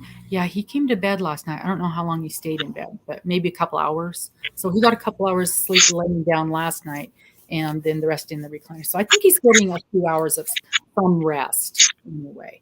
Yeah, And I don't know if the drugged rest, you still get the same kind of rest as if it's natural sleep, but yes, but at least you're it's at least getting some rest, yeah, which is better than none. better than nothing. Yeah. So I mean, he Because won't even drive because he hasn't had any rest. He's afraid to even drive. yeah, not getting rest also magnifies the pain. The pain. So Absolutely. Absolutely. there's a point if you don't stay on top of that pain, you're in trouble. I know. Yeah, absolutely. Well, goodness, we have been chit chatting for an hour and a half here. Do you have anything else you want to show us or talk about? No, well, the only other thing I thought I would show you is the Oh, animation look I at had. that. This originally was Tony Lipsky's bias baby blanket, Mm-hmm. but I got extremely bored with it. So about at one point I said, you know what? I'm gonna just turn it into a small shawl. That's beautiful. So I just bound off, with a Tunisian simple stitch single crochet, Mm-hmm. then a couple of rows of double crochet around it, and it still needs to be blocked. So just finished So that this morning. I'm going to make you big so we can get a better look at that. Let's see if I can do this. Okay, now show us that. So that's Tunisian. This is Tunisian. Okay, I can see why you would get tired. Now I was at the point where it was ready to be decreased, but I got really bored with it. Mm-hmm. Like I said, I just added the single crochet across the top all the way around, then did some double crochets around it just to finish it off. I like like what you did with the border on that. It added just a touch of And I it don't know, something. still keeps it kind of lacy, kind of Mm-hmm. whatever. Yeah, just added a little interest to the edging on it. Change it up just a little bit. I think it's important to add borders. That's what I was telling Batman the other day. She's doing a baby blanket where we've got a baby in the family coming, and she wanted to do a baby blanket. And I was helping her pick out a pattern that is a stitch that she's going to be able to do. Well, she's just flying, learning. And I told her, it was, you can pick a basic stitch, and when you add a border, it totally changes the look and the feel of it. And just like on that, it just adds just a touch of interest to it when Yeah. you've got a very plain stitch. And I had debated about whether to do a lace, like a lace pattern around it. And I thought, no, I'm done with it. Mm-hmm. I don't want to see it. I don't want to see that yarn again. So what yarn did you use? It's a really pretty yarn. I like that. Yes. And it's a discontinued yarn. Oh, those This discontinued is yarn. a Karen 1-pounder. Oh, yeah. I believe it was called Sun Driftwood Oh. or Sun Drift, something like that. And I just like, I really like the yarn Mm-hmm. and I the love those colors. creation of it, but I was just tired, Mm-hmm. of doing this. And I thought, I'm not going to enjoy the decreases, so let's just change it up, make it something different. Now, with the Tunisian, I have not done, I've just done squares. I've either done little squares or giant squares, doing a blanket. So I've not done any increasing and at least not on purpose, any increasing or decreasing. Kind of scares me a little bit. How? And there are a lot of increases and decreases. Now, this one, Tony actually had you when you start out, because this is just done in Tunisian simple stitch. Mm-hmm. That's all I've ever done. So when you start out, you got the first loop on your hook, Mm-hmm. and she just had you yarn over and then do a simple stitch in the next one. So you had that extra stitch. So you were just increasing on each end. Mm-hmm. So, and that's, I mean, it's real easy. But the thing I don't like about them that way is because you get that really pointy point. Oh, yeah. And I've done Tunisian where I really enjoyed it, where you are increasing like you do a regular shelf on the ends and then Mm-hmm. so that you're building it up that way. Yeah. And I like those so much better because the point is more of a rounded point, Mm-hmm. you know? Yeah. More gradual looking. Yeah. And it doesn't look so, you Yeah. know. No, I know what you're saying. I do. The one thing I do like about Tunisian, I have a friend, Miss Terry, and that's all she does anymore. She's crocheted for years and years and years. As long as I've known her, she's crocheted. And it's funny because I said something about her crocheting Tunisian. She's like, I don't do Tunisian. I do the Afghan stitch. Same thing. And it's been called Afghan stitch for decades. And And all it's, of a sudden it's been called Tunisian, which is probably what its original name was. well, I really don't know what its original name is. But Tunisian is where they think it originated. You Oh, know, I see. kind of thing. It was a combination between knit and crochet, or what they call train stitch, the railroad stitch, Mm. the idiot stitch. My friend Gracie, she always called it the idiot stitch. Do you know that stitch? And I'd say, I don't know if I do. And then she saw me doing this, and she's like, that's the idiot stitch. So, yeah, it goes by a lot of names. She does Grafgans basically, and she makes the most beautiful Afghans.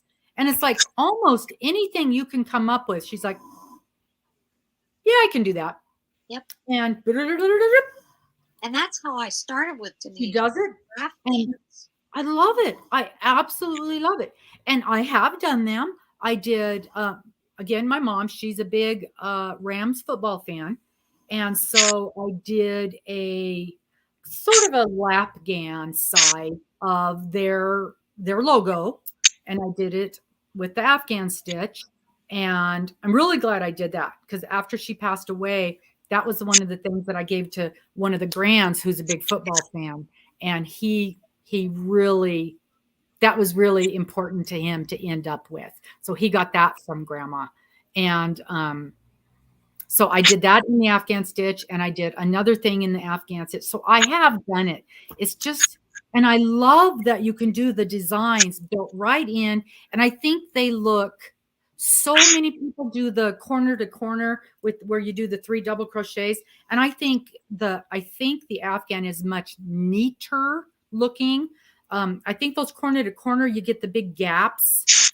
Yeah, with that Afghan stitch, I think it makes a sharper image. Yes, much sharper image, much tighter fabric. The fabric is denser. It's a nicer fabric.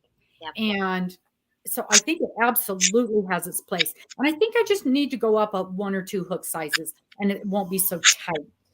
Yep. And they're beautiful. They're absolutely beautiful. One of my problems is they're so heavy on the hook. Now, when you use a cable, you don't have that problem. And maybe that's what I need to do is just use the cable more and not use the hook so much. She can cram like 250 stitches on that hook. I don't know how she does it, but that's all she does. She makes Afghans and she makes Christmas. She crochets Christmas stockings. Every year she makes 2 Afghans and a Christmas stocking. And I'll go, Terry, look, we're going to make this. Uh-huh. And she makes another Afghan. Yep. I don't know how she does it, but it's funny. So what do you like to make? What do you like to crochet? What I like all kinds of things to Yeah. crochet. But my favorite, I usually tend to go to Afghans. Mm-hmm. I just like making Afghans because it's a nice big project. Mm-hmm. I mean, and there's times that I just sit down and do what I call my Scrapgans, Mm-hmm. which is I take all the scraps with either an off-white, a yellow, or a black, because it's so hard now that I'm getting older to do black. Mm-hmm. But It's when hard you to see those stitches. yarns with the black together, use a large hook and just do, I have double crochet crochet is my favorite stitch. Oh, is So, it? I really like that. I like that. Used to be double crochet was my favorite stitch. But I really do like the half double as well. and that's, I like doing that. But then also there's times when I'm doing that and I'm, maybe I'll do a different stitch here. So, basically throw in something different. It changes up the way it looks. Mm-hmm. Just something I like to do. So, Mm-hmm. yeah. Shawls. Do a lot of shawls. Amigurumi, I'm horrible at. Oh, me too. My amigurumi is derpy looking. I don't know what it is. Yep. And then you look at Miss C and she makes her little sun bunnies and they're fantastic. I know. Oh, It's just like looking at some of these things that other people do, and I'm like, well, how come I can't get it yeah. that look And like? the gnomes, all the gnomes that are out there and the dragons. Who is it? It's who's doing those fabulous dragons? Oh my gosh, I can't think of her name. I'm so bad with names. Queen. Bridget. Bridget. She's doing that fabulous drag. Don't forget Bridget's big birthday bash is tomorrow at 4:00 Pacific. Y'all don't forget that. And the end of this month, Dana's doing her big winter giveaway thing. 28th, 29th, whatever this Saturday is. Yep, those are some names. and I love dragons. I've done one dragon that I did, and it was so awful because I crochet loose anyway. But I put it in the fair just because, Mm-hmm. and it got first place. And I was like, those people don't know what they're looking at Mm-hmm. because it's awful. And everybody's like, that is amazing. And I'm like, no, it's not. No, it's not. Yeah. Boy, they had some beautiful stuff in the fair this year. I hadn't been in a while. And I'm like, whoa, those are gorgeous. Gorgeous. It's kind of sad though, because every year the section gets smaller and smaller and smaller. Our fair has gotten really small. Mm-hmm. The person that helps run the fair, she called me at home and she said, come on, Jane, enter some stuff. We need people to enter stuff. I'm like, not this year. Sorry. Just not happening. Ooh, I can enter my turtle. Yes. Dana, I can put Trevor in the fair because I finished him this year. That's all I you have have to get to it back. do I have this to year. get it back. Yeah. I've given it, I mean, it was a gift, but Yeah. daughter. So, hey, I'm taking this back. Yeah, my big thing is I give everything to Prayer Shawl Ministry or away. Mm-hmm. So, for me to say I want to put it in the fair means I have to keep it, Mm-hmm. and that kind of bothers me because I'm like, Mm-hmm. yeah, but that's not what I made it for, was to keep it. Mm-hmm. So, but I do plan on entering something this year, a couple of things. So. Several of the items I have planned for this year are things I'm actually keeping, or the person it's going to are things that they're family members that I can easily Borrow. borrow for a month. Yeah. Plus, they'll get a kick out of seeing them in the fair too, so that'll be fun. Yep. I just thought, Dana, when is the midwinter giveaway party? Is that the 28th or 29th? You know my brain. That's a good idea, Pam, to make a temperature scarf. This was my temperature blanket. And I did it while we were in the motorhome. So I made each square is a month. And that was the corner to corner. So, you start out. So that's day one, day two, day three. So, the biggest was 18 or I don't know, however many. So this was like the longest day in the middle of the month. So it wasn't, thank you, 28th. Yeah. So it worked out really well. Didn't have the blocks were not very big, so it was real easy to work on in the motorhome size wise. And I actually got the squares put together. What a shocker, huh? But yeah, so that was my temperature blanket, and I won't do another one just because I don't feel like I need to do another one. But I like the idea of a scarf. I have never done a temperature blanket. Yeah, I had never heard of them before, and the year I heard it, and this was the perfect year because we were really traveling that year. So I've got a lot of the dark. Where's Here, this really, really dark is like 115 degrees. And so I have everything from 115 degrees to 6 below 0, I think was my lowest. So we had a really good range of temperatures. Well, And I always think because I live in Pennsylvania, it'll all be on one color on one end and one on the other. Nothing variety in between. So yeah, we had a real good, and the rule was it was the high temperature of where I slept that day. So, because sometimes if I happen to, I was in Arizona, but if I happened to fly to Washington, it could have been 100 degrees here, but it was below 0 there, So yeah.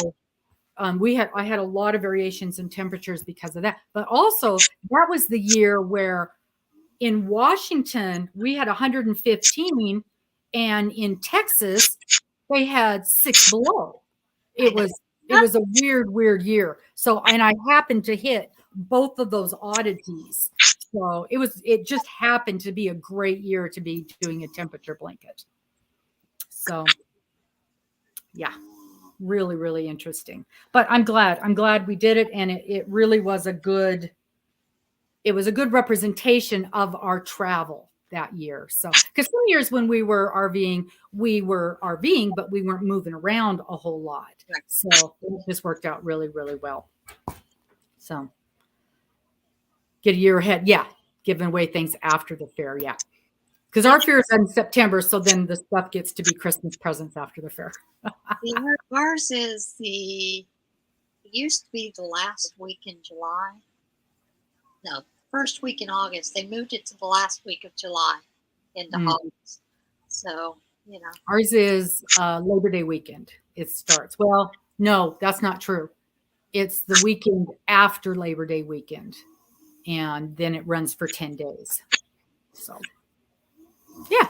I got to remember, though, because you have to put your entry in like a month beforehand. So ours, you just put it in the night before the fair starts. Oh, no, because our judging is the week before the fair opens. And yeah, I was going to put we made some jellies last year, and my jelly didn't set up. Oh no. So, and it's like in my whole life, I've only had jelly not set up twice. And this is one of the times it did it. So I don't know what I did, but it's been a lot of years since I've made jelly. So I'm out of practice. That's probably what the problem is. You're out of practice. I don't know what I did wrong, because it's not that hard to make jelly. I don't know what I did wrong, unless it was a really humid day. And I do know the humidity can affect it. That's the only thing. Did I keep a record to keep with the blanket? I did not, Pam. I am not that organized. What I do know is I knew my high colors were the darker reds, the darker colors. I do know the lighter colors were the colder colors. And I have, okay, of course I did something weird. And this was Mister's idea. I was going to start January 1 because that's what you do with a temperature blanket, right? Oh, no, not me. We hit the road in November. That's when we hit the road to go traveling. So this sparkly one is the day we hit the road in the middle of January. So that's the day that we left Texas to start actually traveling that year. So that was the first day of traveling. So that's when my 1 year temperature blanket started and ended. And the only other specialty day I have in here is right here. And this was in January. Can you see the sparkly purple right there? This was the day my mom passed away. Her birthday is January 19th, and she passed away on January 22nd. That's the only two specialty days I have in here. But other than that, we just let it flow. And again, because I know the highs and the lows, and I'm not organized enough. I was doing good to keep the months in the right order. Let me tell you. But you know what I did? And I wish I could find it to show you. It's over there somewhere. And I ran across it the other day on Etsy. I ordered, and I want to show you guys because it's the coolest thing ever. I ordered this little tag and it says temperature blanket and the year. Oh, And that's I neat. want to show you guys because so many people are doing temperature thingy bobbers. And and it says, I think it's 20 and 21. I think that's what it is. And so I do have a little tag to sew on there. And it was like $3 or $4, something like that. And it's over there. I think it's over there. It's in a safe spot. So of course, I can't find it. But I ran across it the other day and I want to show you guys and I want to tell you where I bought it because I think it's the coolest thing ever because so many people are doing temperature blankets. And so I think it's really cool that this label is available. Yeah, that's pretty cool. Yeah. Yeah. Oh, really, Green Stick? There was a security person wandering around, but there was nobody touching any of the handmade items. And there were signs on every table not to touch anything. And the quilts were actually hung from the ceiling, so you couldn't touch them. Yeah. This kind of stuff was like laid out on tables, but it was probably, they had like the rope barriers. Yeah. And you were probably 3 feet away. You could have touched it. And I may have picked up a tag and turned it over to see the name of a product, but I wouldn't dare touch a thing. Yeah. Detailed record. Yeah. Yeah, Pam, you're far more organized than I am. I admire people who are organized. That's It not ain't happening. Even like with Dana's beautiful fruit garden, I wanted to keep track of how many hours I was working on that thing. And after I put in my first 12 hours, I'm like, this isn't happening. I can't do it. I try. You guys, I try. But I have so many. I feel like I'm getting pecked to death some days. And something's got to go. And it's those little things that I just have to let go of. I do what I can. And I always think I can do more than I can. And I always overcommit myself. 4 crochet alongs at the same time, 2 of which I should be doing 1 of at the same time, let alone 4 of at the same time. And it's beyond my abilities. Dana, planners don't work for me because it involves too much planning. And I don't have time for the planning. I want to do the crocheting and the knitting and not plan. Need somebody to teach me how to plan with a planner. Franklin planners are wonderful. They really, really are. I love them. And I am a planner girl, big time. Where I fall down with a planner and is not carrying it with me. And I'll tell you what, even this, and it's still not perfect for me, is this thing that I got, and I'm not a commercial for her in the least. This thing that I bought, my content planner that I got from Crojo Corner, and she's got one, it's over there, and I use it a lot too. She's got the crochet one. These have helped me a lot. I know. These have helped me a lot. And it's still not perfect. I do what I can, and I let go of what I can't.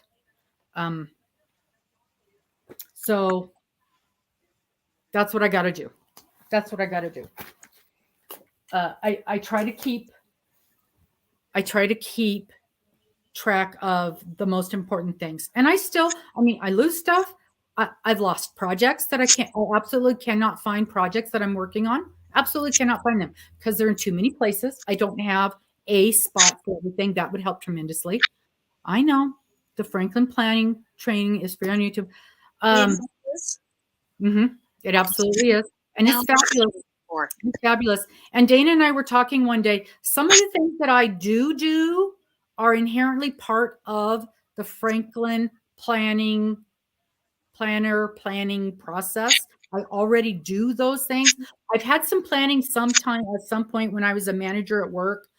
And so some of that stuff I already inherently do. Um, but I get lost on some of it. And it's not that I don't understand it. It's just my follow through isn't always good. Small enough to fit in your purse. And then the electronic stuff isn't big enough for all my details. And I have had more than once had everything been deleted on the electronic stuff. More than once. Recently, Yeah, everything is gone. that hurts. A whole year's worth of information just gone. So I struggle. And I thought being retired, it would be easier to keep up. It is not because I've taken on way more Now than you get busier when you retire. Mhm. You know, Yeah. there are times I feel like there's not enough hours in the day. There is not. Stuff I'm doing. Mhm. I'm like, why do I do this to myself? Mhm. I'm retired. Mhm. Yeah, and I have a hard time saying no. I always had a hard time saying no. Yeah. But it's even worse now because I can do everything. Sure I can. I've got my cape on, don't I? Mhm. I have my cape right here, my crocheted cape. Okay. Jane, this has been delightful. I don't feel like I learned. I feel like I talked more than you did today. This Well, has been a wonderful visit, and I really hope that you guys enjoyed it. Every time I do this, and I hope you guys can't tell. Every time I have one of my Tuesday visits with somebody, and I say something to, I'm doing it right now. I say something to you guys, the viewers. I turn to the comments section, which is over here on the right, as if I'm talking to you, and then I go back to you. I do it every time. So you guys know when I go over here, I'm talking to you. My I brain, do that how too. my brain works. I just saw a 355. Yes, I've green stick, a 3x5 index. Okay, green stick. So, okay, this is interesting. So I need to know, green stick, what do you do with 3x5 cards? What is on the card? So this is what I imagine your card does. It tells you the yarn you're using, the crochet hook you're using, the pattern, all that kind of stuff. But physically, what do you do with the card itself? Where does it live? That's what I want to know. Because in every one of my project bags, I have a little notebook, and it's not even a notebook is too fancy. And sometimes it's just the printed out pattern, and I have all that information written on it. So I'm curious to know what the index card, and see who was it? Charm Grammy Crochet, Lynette. She's got a notebook, and she has all that stuff in the notebook, and so she's keeping track of the whole year, what she's done for the whole year, and how much yarn she used, and which yarn she used, and blah blah blah blah blah. Too much. I guess I just don't. And then at the end of the year, she's got a list of everything she did for the year and how many projects she completed. I would think if I used 3x5 card, I would use the little photo albums. And then you just slip them in there. I used to do this for a house cleaning routine. Yes. Now I do for that. I have little photo albums. Yes. Monday, this is what I did. Tuesday, this is what I did. Yep. I've got the little recipe box for that. And I do my little thing. I check it off. I put it in the back, move it to the next. I do that for that. Current whips are rubber banded together at the station. I said, so it's just how you keep track. See, I guess I just don't keep track of stuff like that. I'm working on it while I'm working on it. When it's done, I move on to the next thing. I don't worry about it. I don't keep track of what I have done for the year or how much yarn I used on that project. I just don't. Here to change. So if you asked me what I crocheted last year, I couldn't tell you. Yeah, the she system. I love that. Love it, love it, love it. I could not tell you what I made last year other than Mister's vest. And I finished this and it's in my lap, so I know it. And I made Trevor the turtle. Well, I could tell you. I could tell you if I went back to our annual knitting run and looked at it because I can see them on the pews. And now I have done this. I've actually gone back and looked at videos. Oh yeah. And because I give everything away. Yeah. Yep. So I couldn't tell you 2 years ago what I made. And to be honest, I'm not going to go and look at a folder to see what I made 2 or 3 years ago. Now, if something came up and you said, oh, look, I made this, I would say, oh, yeah, I made that a few years ago. I really enjoyed that.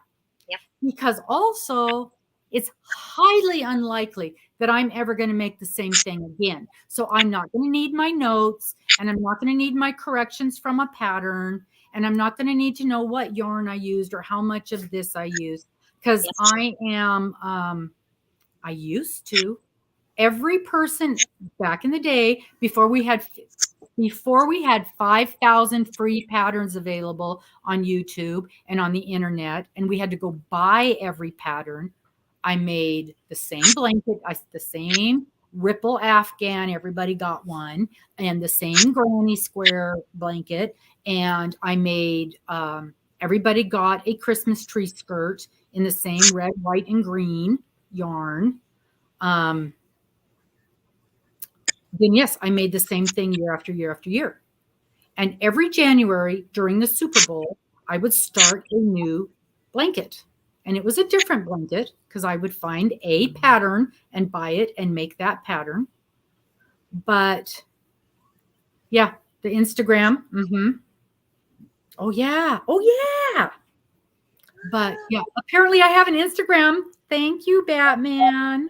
Batman set up an Instagram account for me, and she's helping me build it and make it nice. It's roaming_with_rover. So, yeah, I would never go back and look at those notes. And it would just be more stuff in my house that I don't have room to keep track of. Yeah, and I never pictures. Because then the pictures get lost and your phone gets full and you got to delete stuff. And Either that or you got to buy more storage on the cloud, that gets expensive. Yep. And you don't ever go look at that old stuff anyway. No. I guess I'm just not that person. I'm just not that organized. I do take lots of pictures while I'm working on something. And usually it's so I can show someone, hey, this is what I'm doing. But yeah, I'm not a good note taker. And I was thinking about that as I was working on something and there was some problems with the pattern. And while I'm working on the pattern, I make notes. But so the answer is no. I did not make notes as I was working on this thing. I just kind of know what are the highs and what are the lows. And nobody cares. That's the other thing I'm learning. Nobody cares. And I had that epiphany. I collect thimbles. At first I thought I was going to collect coffee mugs, but they take up too much space. And I started collecting thimbles, probably 10 or 15 years ago. And I'd go to all these little places and I would collect a thimble. And I love my thimbles. And I have a couple 300 of them. And the other day, a month or so ago, I was looking for a new one of those little holders that you put all your thimbles in. And on eBay, I was looking for a case for these thimbles. And they had these cases full of thimbles. And I'm like, oh my God, that is somebody's thimble collection that she spent decades putting together. And they're selling it for $50. And I thought, that's where my thimbles are going to end up, because nobody cares about your thimbles but you. And nobody cares about these colors but me. So nobody's going to care about those notes but me. Oh, And I know the high and I know the low. So that's all. So I got to let go of a lot of that stuff. yep. There was a show about end of life cleaning. And that's the kind of stuff they were talking about. And I've gone through that very recently with my mother. When my mom passed away, I've been hauling her stuff around for decades because she lived with me for the last 20 years of her life. And so I was hauling all of her stuff around every time we moved. And so when she finally passed, I'm sorry, that didn't come out right. When she passed, the last time I moved her, and I'm going through all of these things, all of these boxes that we didn't even open the last 2 or 3 times we moved. I realized not only was I moving all of my stuff, all of Mr's stuff, Mr's mom's stuff, my late husband's stuff, my mother's stuff.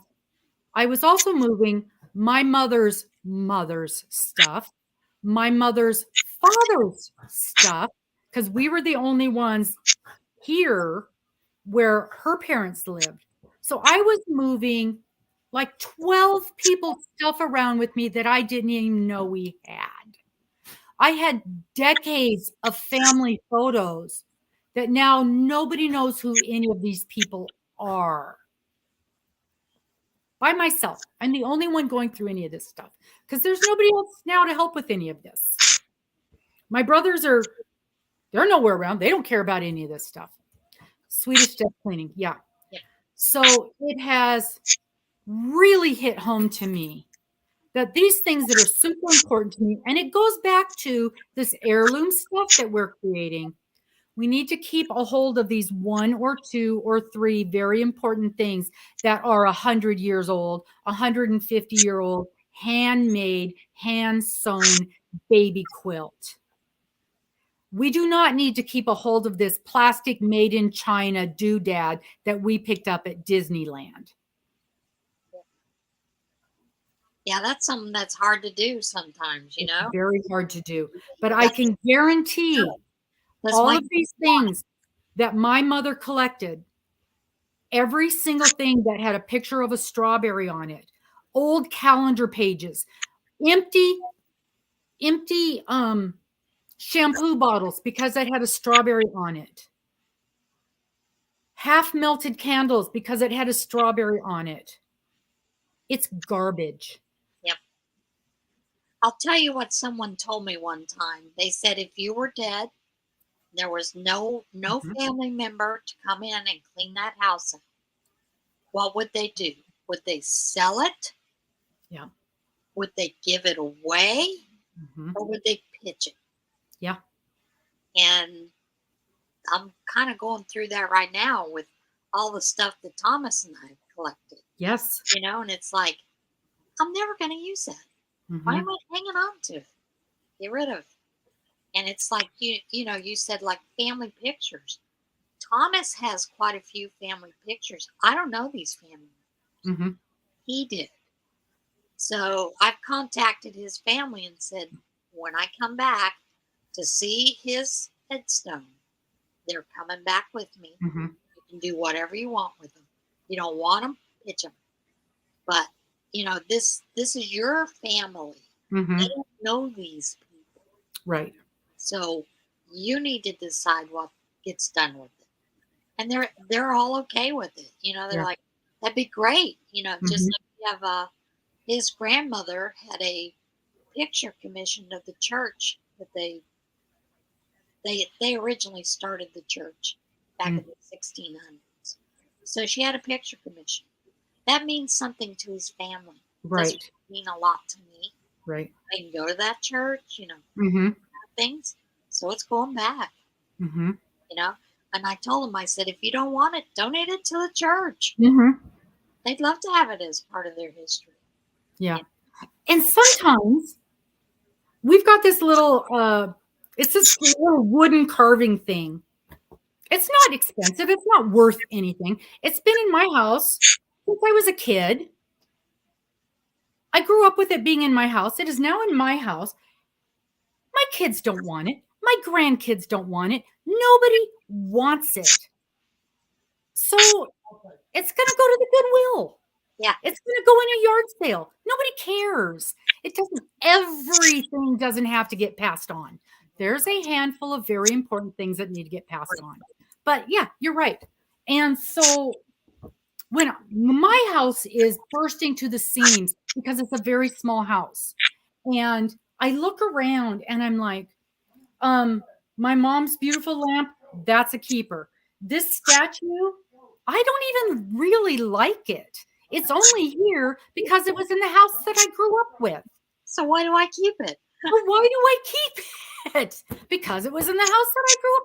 And that stuff is hard. It is a hard decision to make sometimes.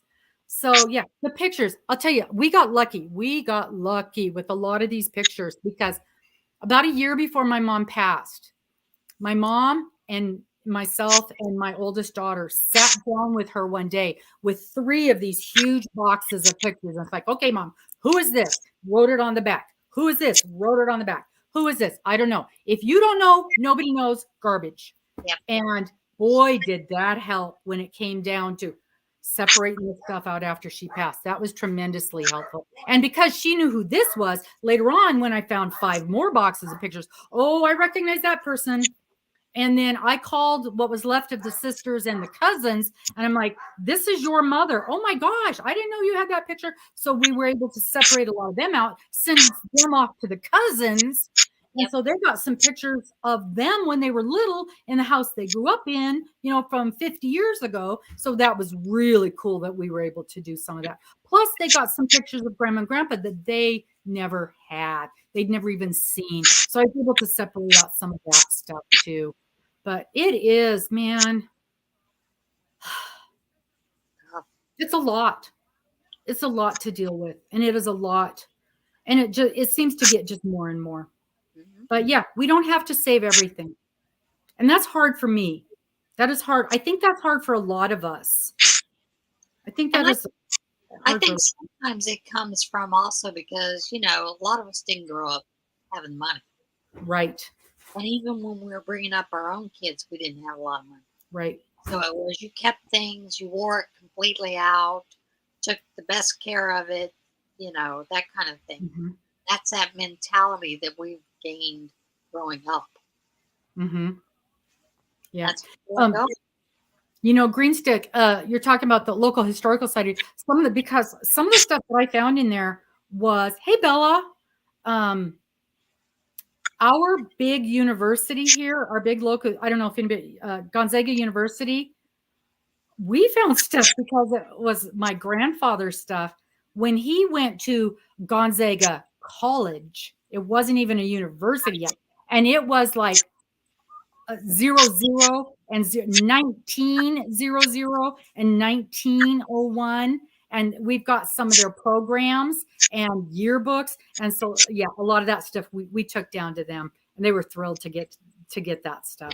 So some of the stuff, it's like you're thrilled that somebody kept some of that kind of stuff. So, there's always,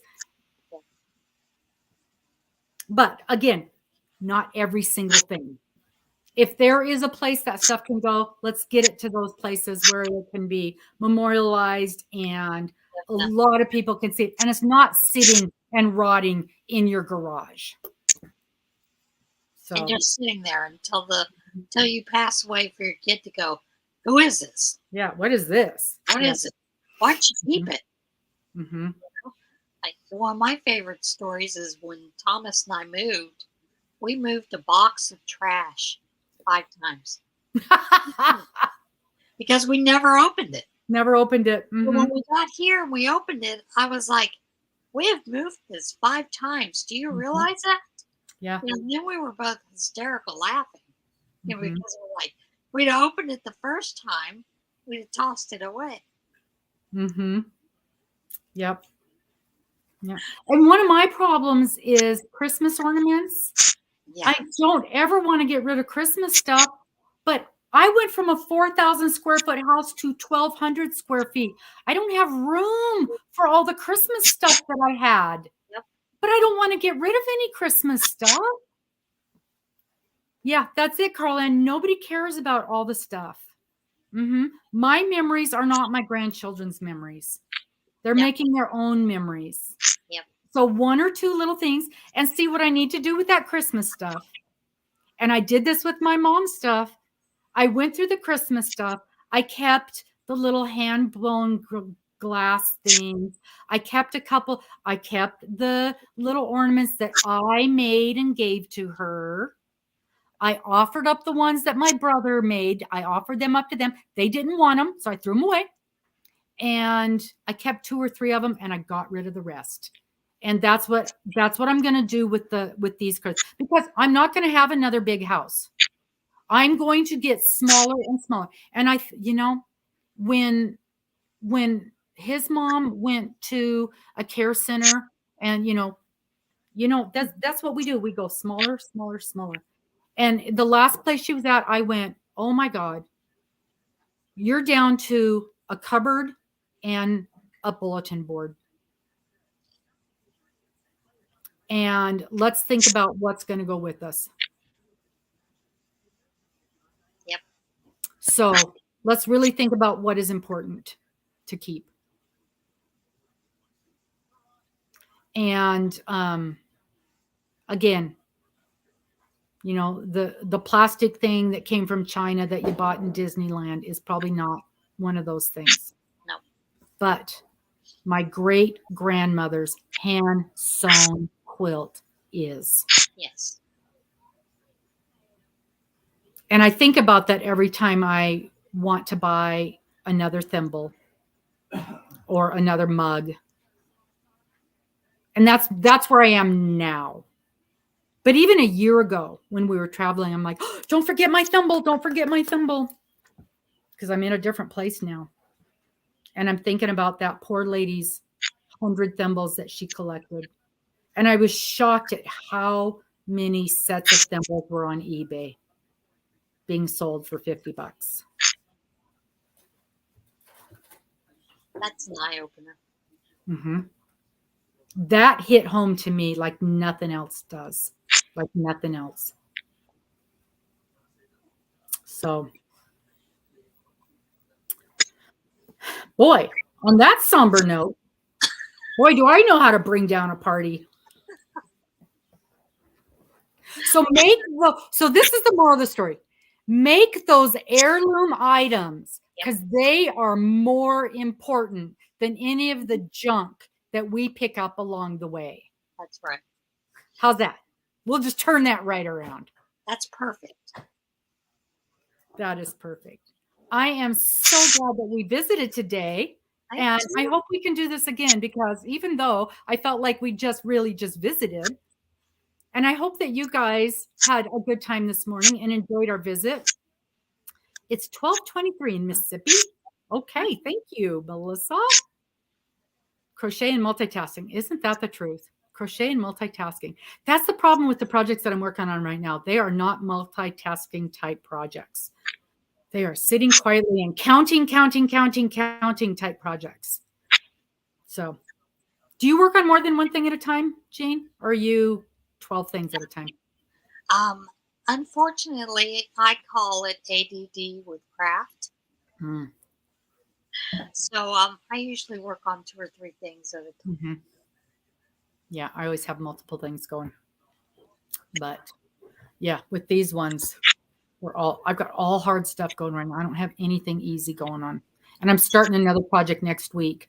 So I'm hoping it's another crochet along. Have you heard about this crochet along we're going to be starting? Several of us are doing. It's a mystery. It's a murder mystery crochet along. Doesn't that sound cool? That's right along my alley, murder. Yeah. So it's called mystery. What's it called? Who can remember the name? Dana, what's it called? It's the Rosewood Manor. Mystery at Rosewood Manor.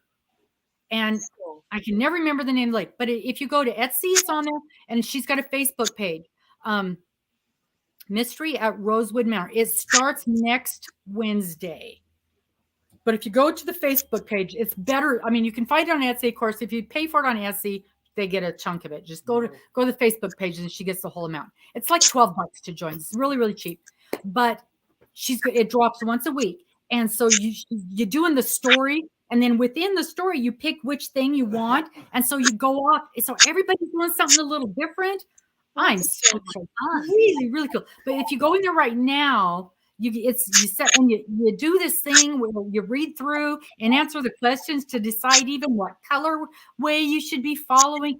Really cool. But a couple of weeks ago, I got to interview her, and so go watch the interview. Amazing lady, really, really fun. And it was only about an hour. So really, really fun interview. And you got to feel for what it's going to be like. And she shows a couple of the pictures and a couple of the clues, but it's going to be a fun one. And we're told us we're making something round. I think it's going to be like, depending on which weight yarn you use, it's either going to be tablecloth size or like a smallish throw is what it's going to end up be. But that's going to be so much fun. Mystery at Rosewood Manor. So the links are there in that one if you want to pop up. It's just a couple weeks back, so it's still right there on my channel if you want to go back there and take a look at it. I think it's going to be a lot of fun, but it starts next week, and I think that's one you're not going to want to get behind on. So hop over there and take a look at that. I think that's going to be just a lot of fun. Several of us that are in this are going to be. Dana's not doing it because we've already got too much on her plate. We're not allowing her to pick up another one. So anyway, I'm going to let you guys go. Thank you so much for coming in and listening to us just babble on this morning. Thank you so much, Jane. Make sure you go check out her Etsy page. She's got all kinds of cool bags for sale on there. And as she said, she's going to have some new stuff come on this year. She's doing a tote bag for us. It's going to have some dividers and pockets. Love those pockets. And then she's got some other things coming up that she's not telling us about. So check back later for her new secret stuff and check in with her. She has new videos dropping all the time. Plus, she's got her devotional videos and her shout out videos where she puts people in the spot. She spotlights different channels all the time on there, and we super appreciate her doing that for us. So thank you guys ever so much. Don't forget to check in with us on Monday Night Bingo, and next week our guest is going to be Tin Can Knits. Jane's Etsy page. Yes. What is? How do we get to your Etsy page, Jane? It is Etsy.com/Jane Wynn Designs.